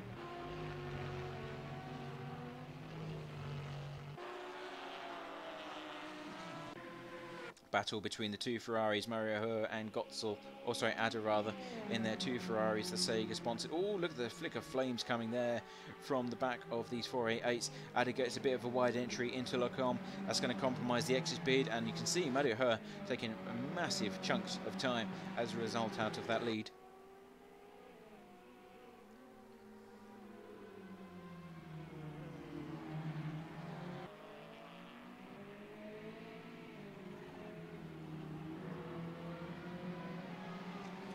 So far, Mario definitely showing a slightly faster pace at this moment in time, and of course just come into the pit lane himself, so maybe he is still warming the tyres up and getting up to his optimal temperatures, not too sure. Just wish that sometimes you could get inside the cockpit and download as much information as you can about what's going on in their brains and how they see the race unfolding, because it makes things so much more interesting, different approaches, but at the same time it wouldn't make it as interesting because you'd know exactly what was going to happen. So that's what makes racing so important, so entertaining, is different tactics and different ways of getting to the checkered flag, and it all comes to a head in the last 20 minutes or so when they all give it the full beans. It's a very strange saying that, isn't it? Give it the beans, you know, full beans. It's a very British way of saying things.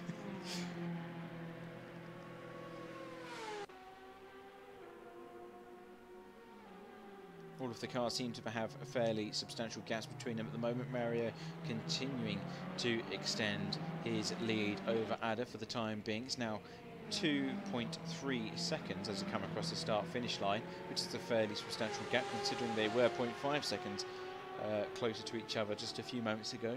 So clearly Mario's Ferrari 488 powered on the Fritz Cola, which is sponsored on the side of his car. It's definitely something else in that engine bay that's giving him a few more ponies under the bonnet.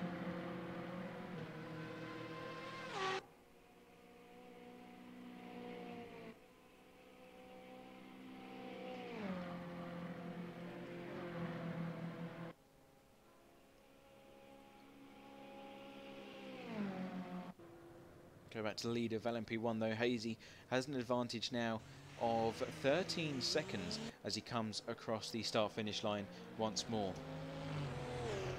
Sylvain Valette is the man that's behind though, so that won't be easy to get away over the next 42 minutes or so. Ooh, a bit of a twitchy moment there at the top of El Rouge there for Hazy as he tries to navigate his way over the curbing in a very stylish fashion.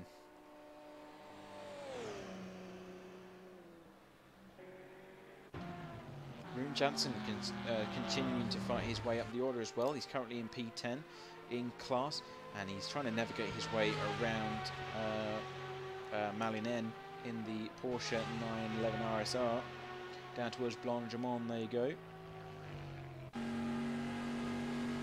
Ooh, bit of a tap on the rear bumper there by Rune Jansen saying, please hurry up, I am trying to make a recovery drive, and I don't know if that was contact or not, but Passy Malinen not having a good time, spinning round and round as they approach the last chicane at Spa-Francorchamps. That was, I think, a little tap, and that's all it takes. When you're going through Blanc-Jamon at that speed, the smallest piece of contact can have disastrous results, and that's what I'm talking about when I say that.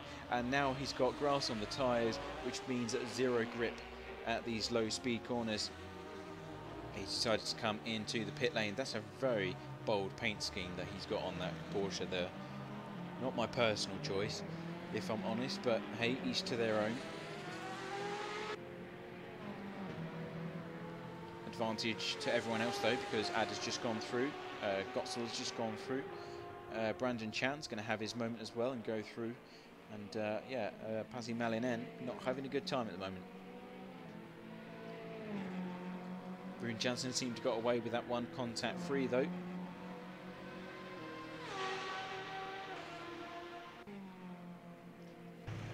Do have some racing going on in the LMP1 field as well. Tony Rubio obviously no longer holding the lead of this race, whether or not that's because he took extra tyres, but then Hazy took new tyres as well. He's gone from soft to mediums, whereas Tony Rubio is going medium.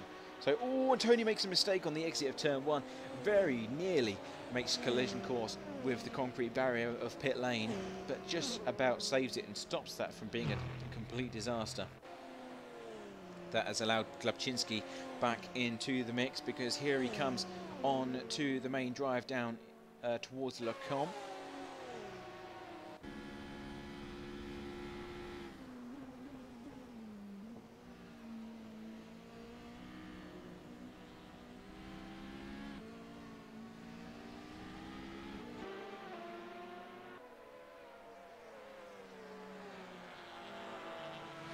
Navigate their way past Brandon Chan in his 911 RSR as quickly as possible. Goes around the outside, which is a very interesting approach. I thought he would have just gone wide and then cut back across, but no, thinks that's the safer route to take. Has cost him a bit of time though, and Tony Rubio actually on the tail of Sylvain Valette here. So another freeway battle going to appear for second place in class in LMP1, which is going to spice things up nicely for us. And for you guys that are watching on the live stream.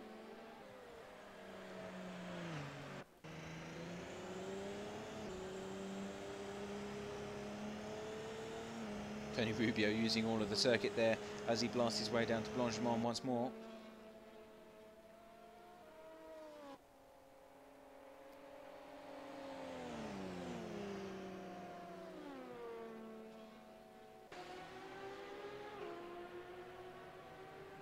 It's very tricky to master these LMP1 cars, when to push, when not to push, when to use the hybrid, and when not to. It's a very technical driving skill. So these guys that are going heel and toe or wheel to wheel at this moment in time have put in a ton of practice to get to where they are at the moment.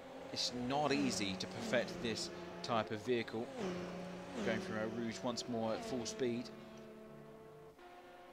Really have to look after the tyres here in this particular class. Needed to look after and maintain that hybrid technology, and in order to maintain all of that power, that extra boost that they get by lap basis, they have to make sure that they perfect every single corner in terms of braking performance. They need to squeeze every ounce of ability from those wheels, those tyres, those brakes and those pads in order to make sure that they get that extra tenth or two on the straight when they hit that boost button, and that can be the difference between second place and first. Right now though, of course, they are fighting for second in class. Tony Rubio getting past the Porsche just before they enter Pouhon at turn 12, and he is gaining ground, going wide off the curbing there, so it might be a bit of a track abuse violation there, but nothing to worry about, because of course we don't want to ruin this good racing that we've got in front of us.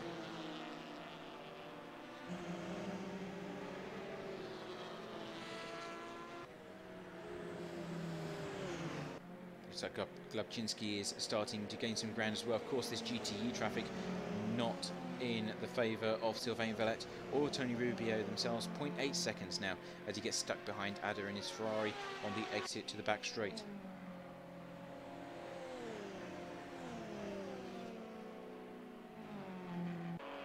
Not much happening in GTE. I am still looking. Don't worry for those of you that are Ferrari and Porsche fans. We are still keeping a hawk eye on the differences between each and every one of these cars. And it has to be said, Lukaszek still having a commanding lead over the rest of the grid. And Jay Walters, of course, double stinting his soft tyres. He will have come into the pit lane by now, but a really strong performance from him to be currently in second place.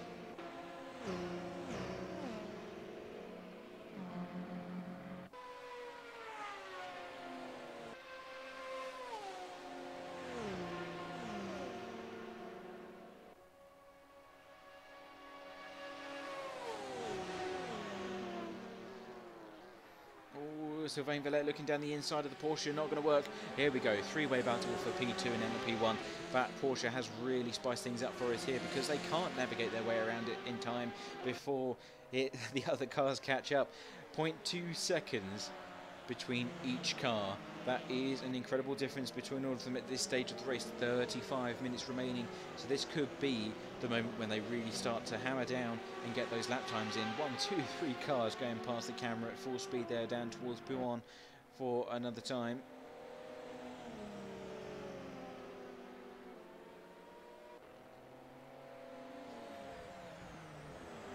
Now Tony Rubio knows that he wants to get past as quickly as possible to implement his tactic. He did take a different approach to this race and wants to make sure that he doesn't make any mistakes or get held up too much by Sylvain Valette in the Supernova car ahead.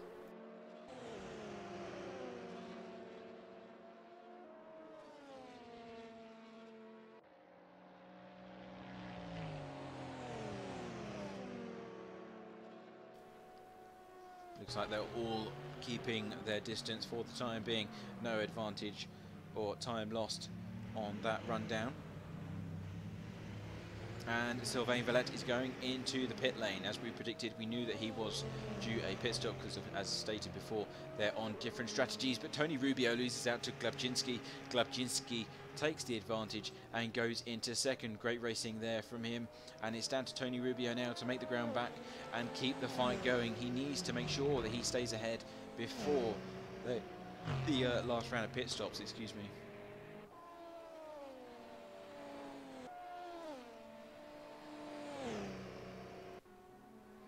Going down the order further, we've got Puma, who's still going around strong in P6, Nitrax and Mustang SVT as well, rounding out the rest of the LMP1 category. Rennes Lecoq in GTE, he's currently third in that particular class. Looking to expand and overtake second place, which is Jay Volters, 1.4 seconds adrift at this present time. So we'll keep an eye on the differences there, see if there may be a battle developing in the GTE class for the podium spots.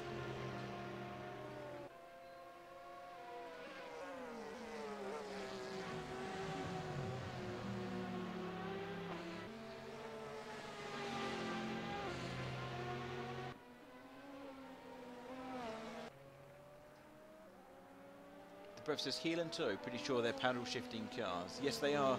That was my bad. I meant wheel to wheel, so it's just my bad commentating skills. But yes, they are paddle shift cars. They do only have 1 foot for braking, 1 foot for accelerating. Of course, I believe they still have a clutch in the LMP1 cars, but it is all paddle shift. Of course, the amount of G-force they have here, they don't want to be worried about any of that stuff. So the technology in these cars is phenomenal. It is top of the range. It is on par almost with Formula 1. If not more so in some respects.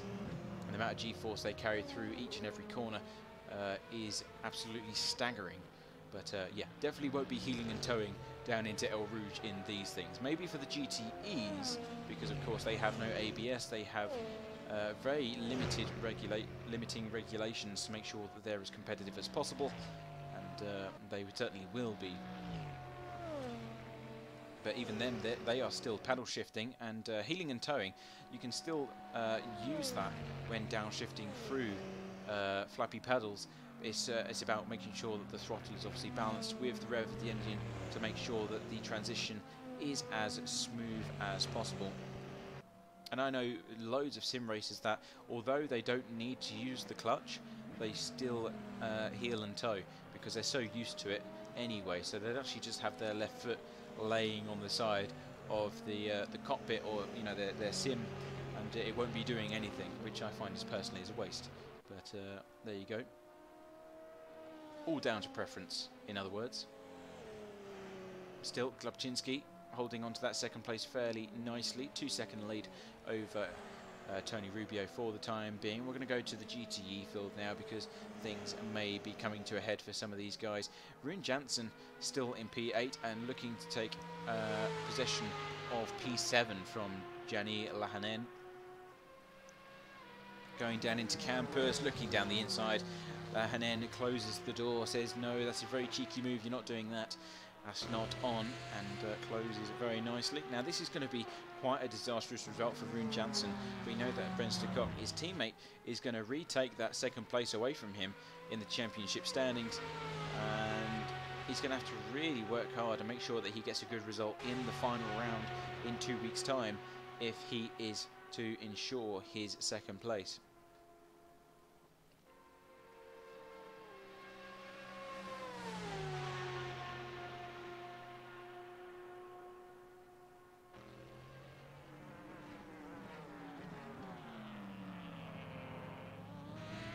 And he decides to go back into the pit lane, so he will take P7 away from Lahanen. No problems there. Going towards the front of the GTE field though, we're on board with Samuel, or following Samuel. He's under attack by Matteo Pisani in the car behind. Of course, flashing the headlights from the LMP1 car as he tries to navigate his way around before reaching the braking zone of Lecombe. Just about does it in time. And then we have a battle on our hands here. 0.5 seconds between Samuel and Matteo Pisani. Both in Corvettes, so fairly evenly matched performance from both of them. As we said again, the Corvettes seem to have the advantage, massive seizure of the front right-hand side of the car by Samuel there. That's going to leave a nasty flat spot on those tyres. Not too sure how well Acerta Corsa implements flat spot tyres. Of course, we at Checker Flag do R-Factor 2, so flat spotting can actually have really bad implementations for your overall race performance. The wheel starts to shake and you actually have to come in after a while for a new set of tyres. So not too sure if Acerta Corsa has the same form of software or you know, simulation, should I say.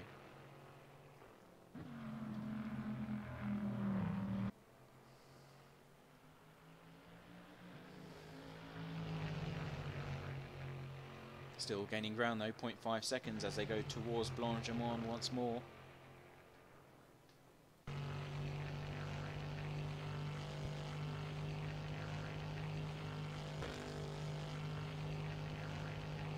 That was a little lift there from Samuel as he approached the apex.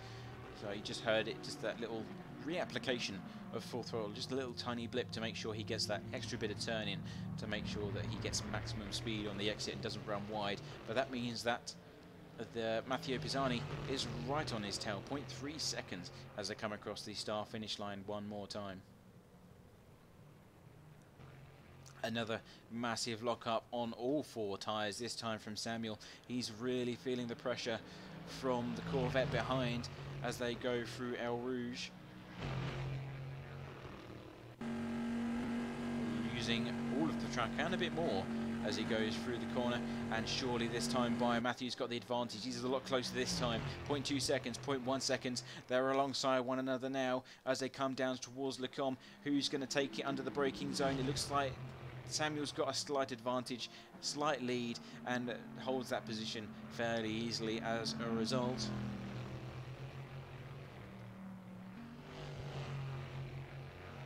Ooh, tank slapper on the exit of Lecombe, nicely held there by Samuel. Could have been a really full-on opposite lock situation and just sent the car spiralling off the track, but manages to hold it fairly nicely and prevents a loss of position.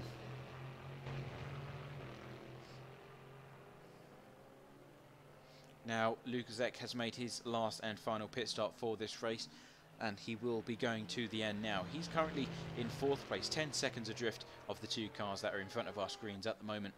And no doubt he'll be looking to take advantage of the entire situation ahead, allow them to just keep battling, going toe-to-toe with one another, and fingers crossed that will cost them overall time. But back to Tony Rubio in the LMP1 category. He's defending 3rd in class, or is in 3rd in class, and looking to progress and take 2nd place away from Glabczynski, who's just ahead of him by 1 second.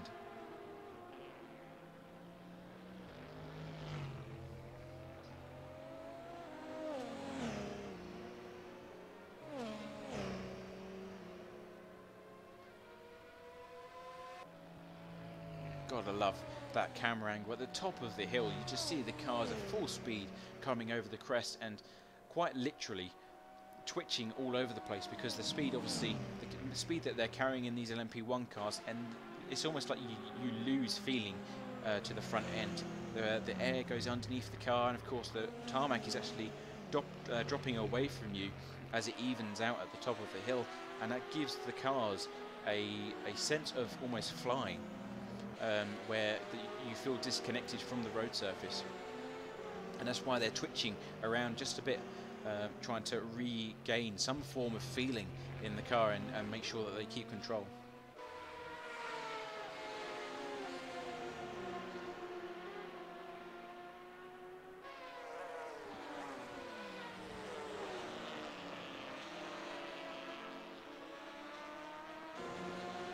Okay, here's Tony Rubio's chance, because the very same Porsche, K&N Porsche, has held Glebczynski up this time. He's within slipstream distance, very easily so. Will he have the hybrid boost available though to make the difference and make the overtaking manoeuvre? Probably saving it for the exit of Le Combe. I personally would. This isn't probably the best place to overtake because you've still got another long straight ahead. Of course, that being El Rouge and the run down to Le Combe. And Glebczynski goes into the pit lane. So Tony Rubio doesn't have to worry about fighting for that position anymore. He has the second place in his hands. Samuel still struggling here this evening with the braking zones at some of the corners at Spa-Francorchamps, seizing those tyres, and it's only a matter of time before the tyre wear becomes excessive and he's forced to pit for a new set. But he's still under pressure from Matteo Pisani in the Corvette. He's 7 behind, and that's probably what's causing these silly mistakes that he's making.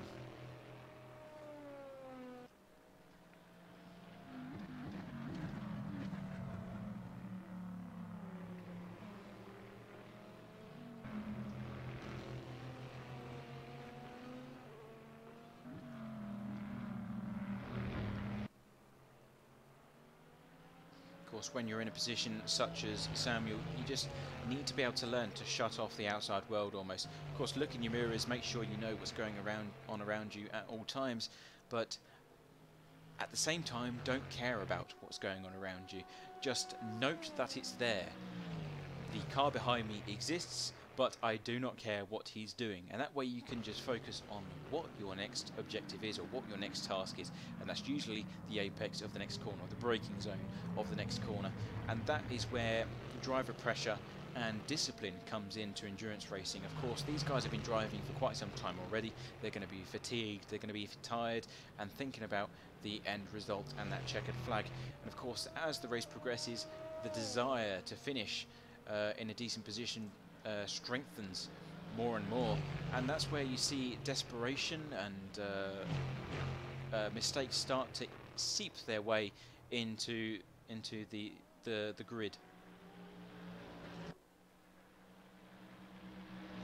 And Samuel sadly is displaying that pretty much perfectly. He's made a few mistakes already, and for Matteo Pisani, of course, he's still in a decent position. They're currently in P7 and 6 respectively, but you know, he's just got to sit back because he knows that Samuel's feeling the pressure. He can see that. He can see the rear of that Corvette twitching left and right, all the tyre smoke that's coming off there, and he just knows that I don't need to make the move now. I can make the move in 5 minutes, 10 minutes time, when he's not got any hope of defending against any move that I make, because his tyres will be worn and shredded to bits.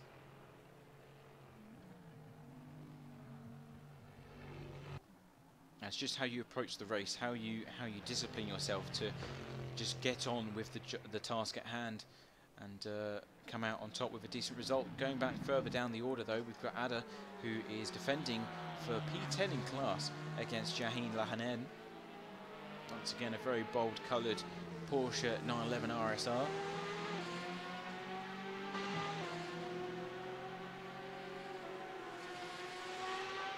0.1 seconds as they go down toward... Oh, he nearly looped into the inside of Pouon there. Very bold move. I wouldn't like to risk that. Certainly not at those speeds in these GTE cars. But he tried it. Didn't work out though. Lucas Etmove making his way back up into second place in the GTE standings now. So he just needs Rens de Cote to come into the pit lane one more time, and then he can claim victory for the GTE class. Question is, when is Rennes de Coq going to come into the pit lane? Just for a quick splash and dash, you would think.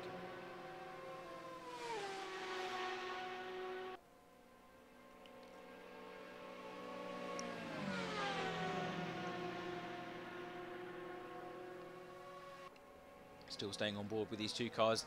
Lahanen goes down the outside, overcooks it under the braking massively, as does Ada as well. So even if Lahanen was able to brake sufficiently, they would have made contact as they both try and make the apex. So a bit of a mistake from both of them there at that moment in time. Going back to Samuel and Matteo Pisani for P6, they're still right on the tail of that Corvette C7, looking to take that position away. 0.2 seconds on the exit of Le Combe. Another mistake from Samuel. That front right tyre is going to start feeling that strain and giving way even more. Of course, that's the problem. When you start flat spotting these tyres and you start wearing down one corner of the car, it always seems to be the same corner as well for Samuel. And the more you do it, the more it's going to happen. The higher the risk, or the higher the chance that it will occur. And that's, once you start doing it, it's, you know, it's a risk. And sooner or later he's going to have to realise that, and he will begin to really struggle for that turn-in and that overall pace. Klapczynski having a battle with Sylvain Valette as well. This is for P4 in class in the LMP1 category. Audi R18 versus Toyota hybrid technology as they come down into turn 11. Sylvain defends on the inside line, rises back up to the optimal racing entry and defends nicely. Now we know that Klapczynski is very clever with his hybrid boost technology. He knows when to use it and he knows when to preserve it as well. So expect him to take that position away, and it's all up to Sylvain to prove us wrong, really, by defending with everything he's got. Now Sylvain definitely used a bit of hybrid boost there going through turn 12 at Pouhon onto the exit, and probably trying to get as much distance between him and Klapczynski before they get onto the rundown to Blanchemont, because he knows that's where the overtake will most likely happen. Now if he can create as big a distance as possible between himself and Klapczynski before they get towards El Rouge once more, then he may have a chance of defending that position. Here comes Klapczynski though, 0.9 seconds behind at present. Doesn't look like he's using his hybrid boost just yet. Probably waiting for the entrance onto the next lap, perhaps, on the run down to El Rouge before he unleashes full power. Got held up just slightly there by the Ferrari, and here comes Klapczynski into the braking zone of turn 1, and I said that he was saving it for that rundown, and I was correct, because now he's right on the tail of Sylvain Valette. 0.3 seconds as they come down to the heavy braking zone and towards El Rouge. Ferrari and Porsche are in the way, and that's going to slow down Sylvain on the exit. Here comes Klapczynski once again. He's going to have advantage here. Whoa, and there's contact made. That is a disaster. That was too much speed from Klapczynski, and Sylvain couldn't do anything about that. He had nowhere to go. He couldn't move over to the right or the left, and of course collisions happen. That's a sad way to end that battle.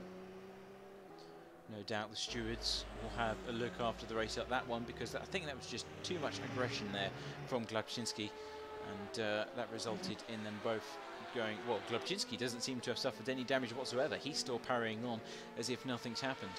But he retains 4th place in LMP1 for the time being. Tony Rubio, in the meantime, has retaken the lead of the race. Of course, that's because of his different tactics that he's employed, still staying on medium tyres throughout. So clearly that suits his setup more than soft tyres does. Thinking of the long game here, and double stinted his first set and then got a new set for the second.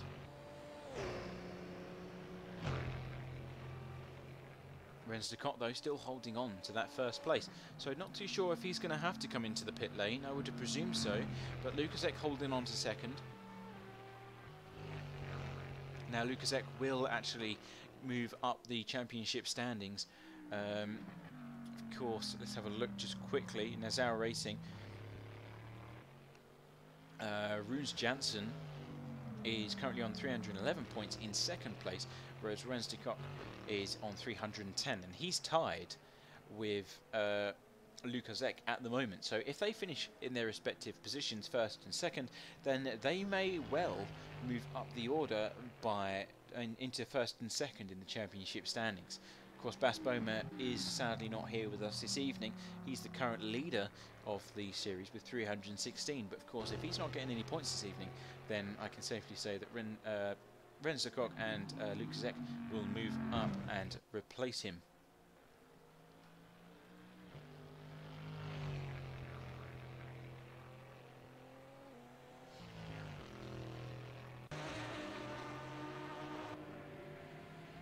Oh, I thought I had a battle for position going on further down the GTE order, but that was just Supiem. He's now in the pit lane, going in for his final stop. He's made a lot of pit stops compared to the rest. Even, was it Mario Hu has made 3 stops? No, 4 stops. He's made 4 stops. Why? That's excessive beyond belief. Maybe he's had a few pieces of damage, or I don't know, maybe had a mistake along the way somewhere, but I'm not too sure. But that's definitely not good news for him.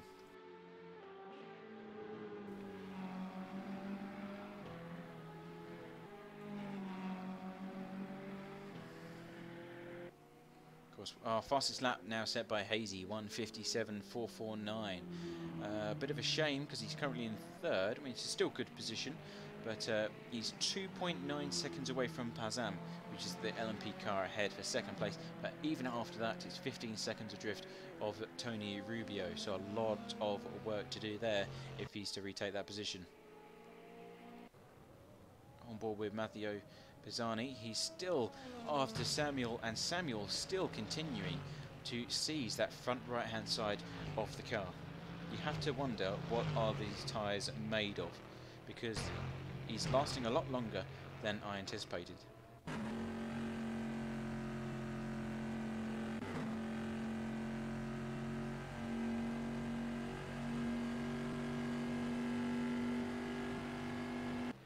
It's actually a fairly large gap between the two of them compared to what we saw last time round.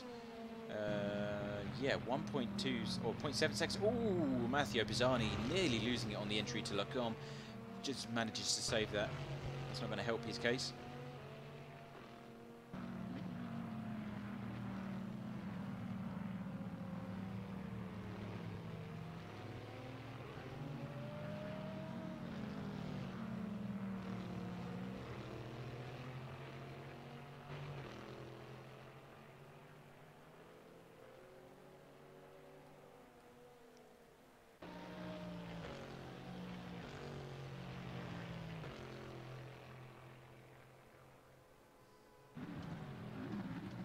.1 second now, and the interesting thing is that Jay Volters is just up the road as well by 1.3 seconds, so we could have a 3-way battle here about to happen. 3 Corvettes.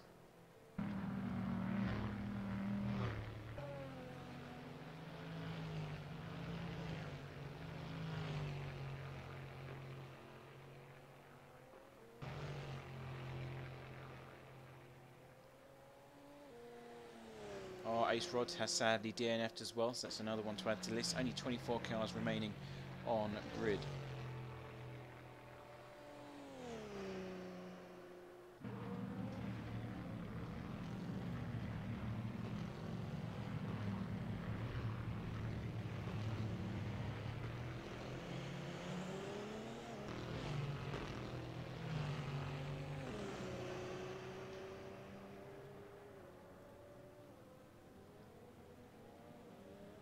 Have a battle on our hands between Pazam and Hazy. Of course, Hazy on a charge. He's just set the fastest lap of the race just 2 laps ago, and it looks like he may be about to have to defend for second place in LMP1.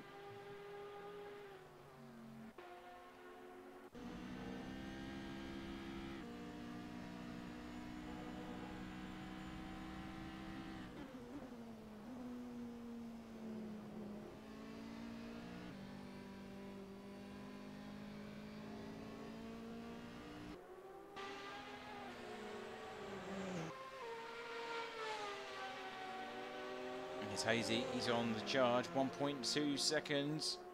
Oh, sorry, 0.2 seconds. It's going to go on the outside in towards Blanchimont. Very bold move, but the Ferrari of Lahanen is in the way. He gets forced wide, discarded off circuit. He's like, get out of the way, GTE. Luckily, no contact made between those three cars. Over the start finish line they go. Hazy has the advantage. He's got the outside line though. As they go into the first corner, Pazam defends on the inside. Nicely done. Holds it very good. And although Hazy is still ahead, Hazy has the advantage now. Takes the second place away from Pazam by the skin of his teeth. Both entering El Rouge, just beating the Corvette C7 to the apex there.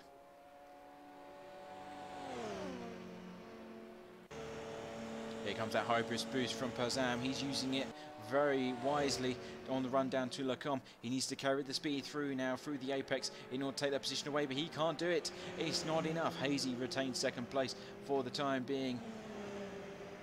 Now he needs to use his hybrid technology himself in order to get away as quickly as possible. 0.7 seconds as he enters the next corner, so clearly some hesitation there from Pazam at some point.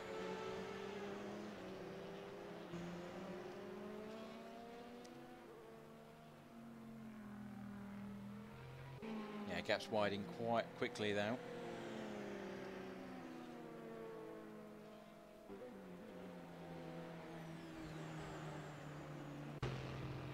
Back to the GTE battle for P5. Jay Volters under attack by Samuel now. And in fact, Matteo Pisani has dropped off from this battle for 6th place. So looks like Samuel now from defensive to offensive in just a few moments. Then we have Rune Jansen in the car just ahead as well. He's trying to get 3rd place off of Manux, who's defending with everything he's got in the last 8 minutes of this race.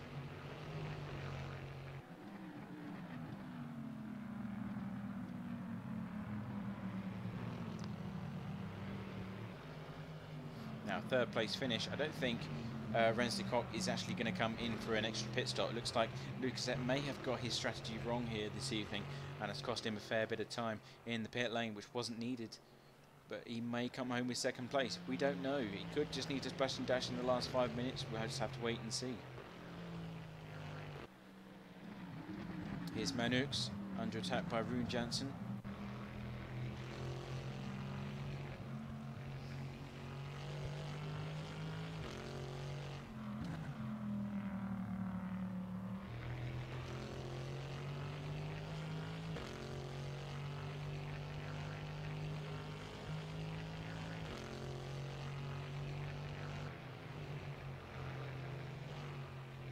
Two battles within just a few seconds of one another. This is great stuff in the GTE category. 0.1 seconds as they come down through Blanchimont. Both of the cars really close. We're going to have to pick one to watch. And here's Rune Jansen down onto the braking zone and gets the job done. What about Samuel and Jay Volters as well? He gets the job done. And that is 2 positions in one corner by 2 different patches of cars. That's incredible.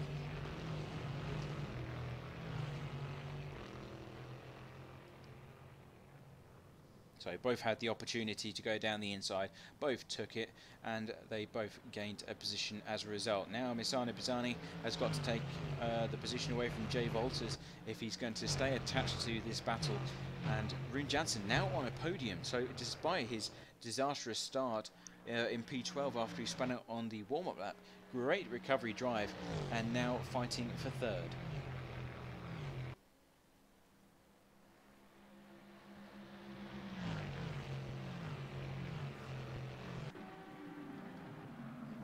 There's a mistake there from, I think it might be Manux.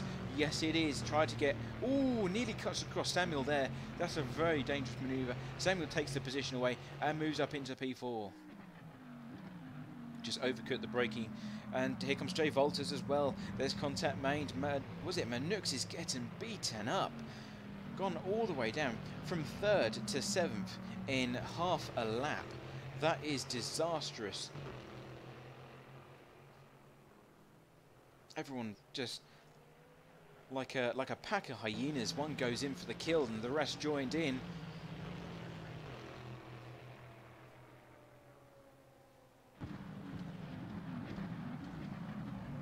Really is not over just yet though. Still have a lot of work to be done between all of these guys. 0.3 seconds between one another. Looks like Rune Jansen though is sailing away. He's now got a 1.1 second lead over Samuel in 4th place.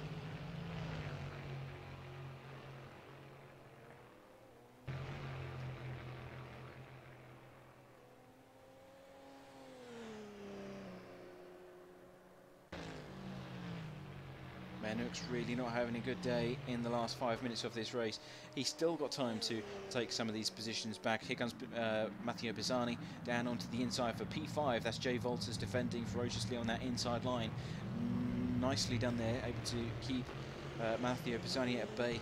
Now Matteo Pisani, throughout this entire race, we've seen him able to attach himself to the back of the car ahead, but just lacks that ability, it seems, at Spa to get the job done, to put in that killer blow to take that position away.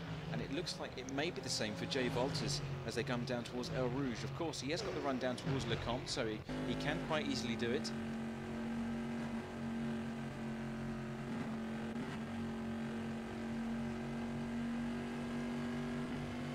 Here we go, this is better. He must have had his ears burning, because now he's making a move for P5 in class. Look at the excess speed he has. Down into Lecombe they go. Jay Volters makes the last of the late breakers move and nearly forces Pisani wide off track and onto the runoff area, but not able to do so. Matteo Pisani running out of time though. Here comes Rune Jansen, who has just lost the podium position away to Samuel. So 57 moves up onto the podium spot. What a great recovery drive here from Samuel. We thought that his tyres were going to be absolutely destroyed from all of the flat spots and all of the seizures that he was making, but I'm going to shut up and eat my cake, because he has just put in the best recovery drive I've seen in ages. Up into P3 he goes and onto that podium position.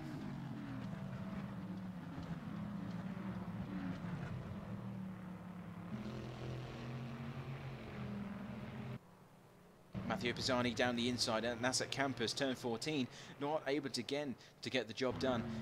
Jay Volters fighting with everything he has, and actually that's Manux. Manux has moved back up by 1 into P6, so Matteo Pisani making a mistake through Puon, or at some stage before that, and he's lost out on a further position.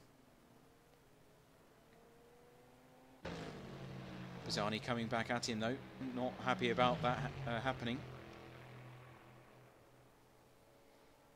Down into the braking zone at the last chicane, both side by side once more. Bit of a seizure, a bit of smoke air coming for the car of Manux, the number 57, but still gets it turned in nicely and defends down into turn 1.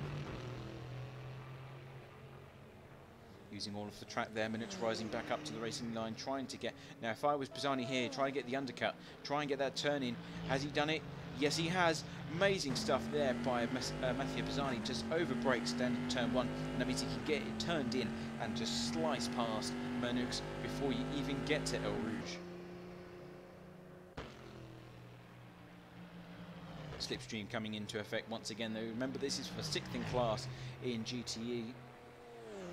2 minutes remaining. Of course, Renz de Kock is not going to come in for another pit stop. There's no way in hell that has happened. Of course, Lucas Eck, although gaining on Renz de Kock, just the wrong strategy here this evening in order to take away that overall victory, which is a shame, because he is certainly the fastest car here amongst us.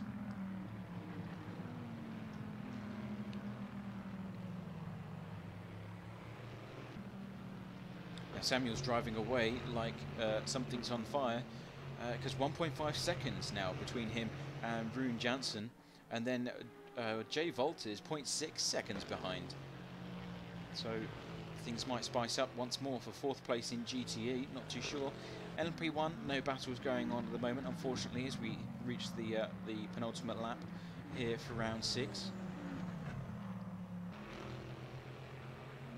It's all happening in the top 10 here for the GTE class, and it's all between these 4 cars. No other battles taking place on grid at this time, but this is certainly enough action to get us to the checkered flag, that's for sure.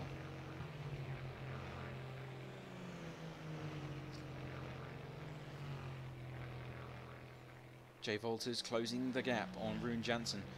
0.5 seconds now as they go through Blanchimont.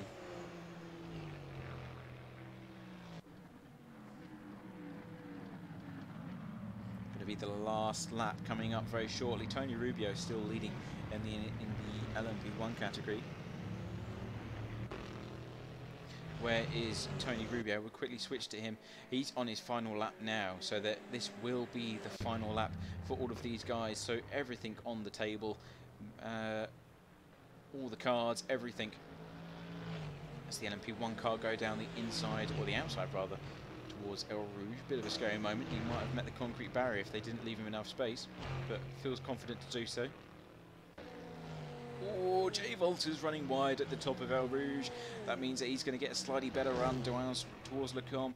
That means he's going to take 4th place away from Rune Jansen. Of course, it was a really good recovery drive getting back onto the podium, but it appears when it counts and at the ultimate,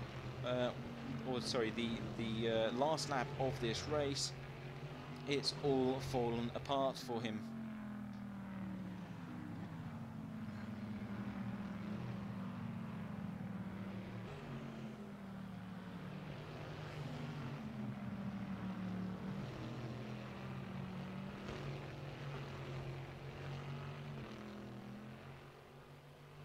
Now, of course, the LMP1 car is on its last lap of this race, but the GTEs will still, unless Tony Rubio overtakes them before they get to the checkered flag, they will still need to complete 1 more lap. So there's still time for Rune Jansen to come back at him if they can get past the checkered flag before Tony Rubio passes them once more.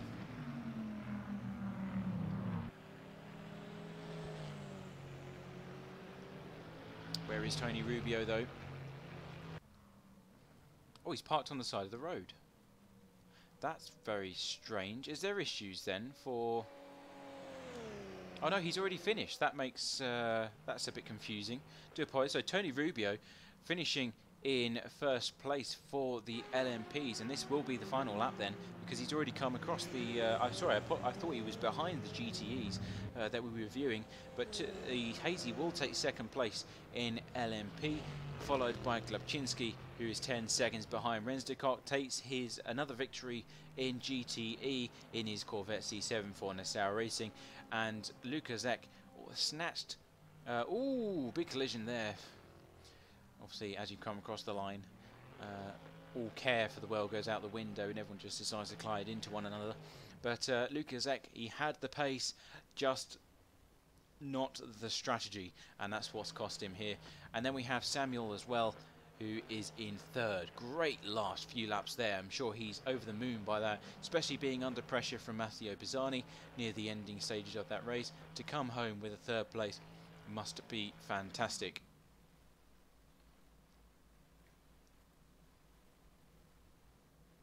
Let's go through the results then. Tony Rubio once again takes 1st place away, with Hazy in 2nd, only by 45 seconds. Glubczynski 55 seconds behind the leader as well, but 10 seconds adrift of that 2nd place. Kazam in 4th, with Nitrax in 5th, and then Puma in 6th. 7 is Sylvain Valette, followed by Mustang SVT in 8th, and that's the last of the LMP1s. Then we have Rensdekok in 1st in the GTE, followed by Luka Zek and Samuel in 2nd and 3rd. Then we have Jay Volters and Rune Jansen, bad result for him this evening, followed by Matteo Bizzani close behind. Then we have Nico Anders in 15th place overall, followed by Kimo Lapanen in 17th. Jenny Lahaneni. Oh, it's moved too quickly for me to read them out, but we get the general gist of things in the top 10 of each class for you. But guys, it has been an amazing race, and this is definitely going to spice things up as far as the championship is concerned. so you can read through the results at your own leisure. And if we quickly look at the calendar, in 2 weeks' time we will be going to Suzuka on the 16th of December for 124 minutes of racing. So if you want to see what happens for the final round, see the action unfold in front of your very eyes, then you know what to do. Subscribe to the channel, follow us, and wait for that all-important stream starting message to appear, and come and join the fun and watch some more great racing unfold in front of your very eyes. But for us here, this has been round 6 of the ACRL World Endurance Championship, and from me in the commentary box, it is good night and goodbye.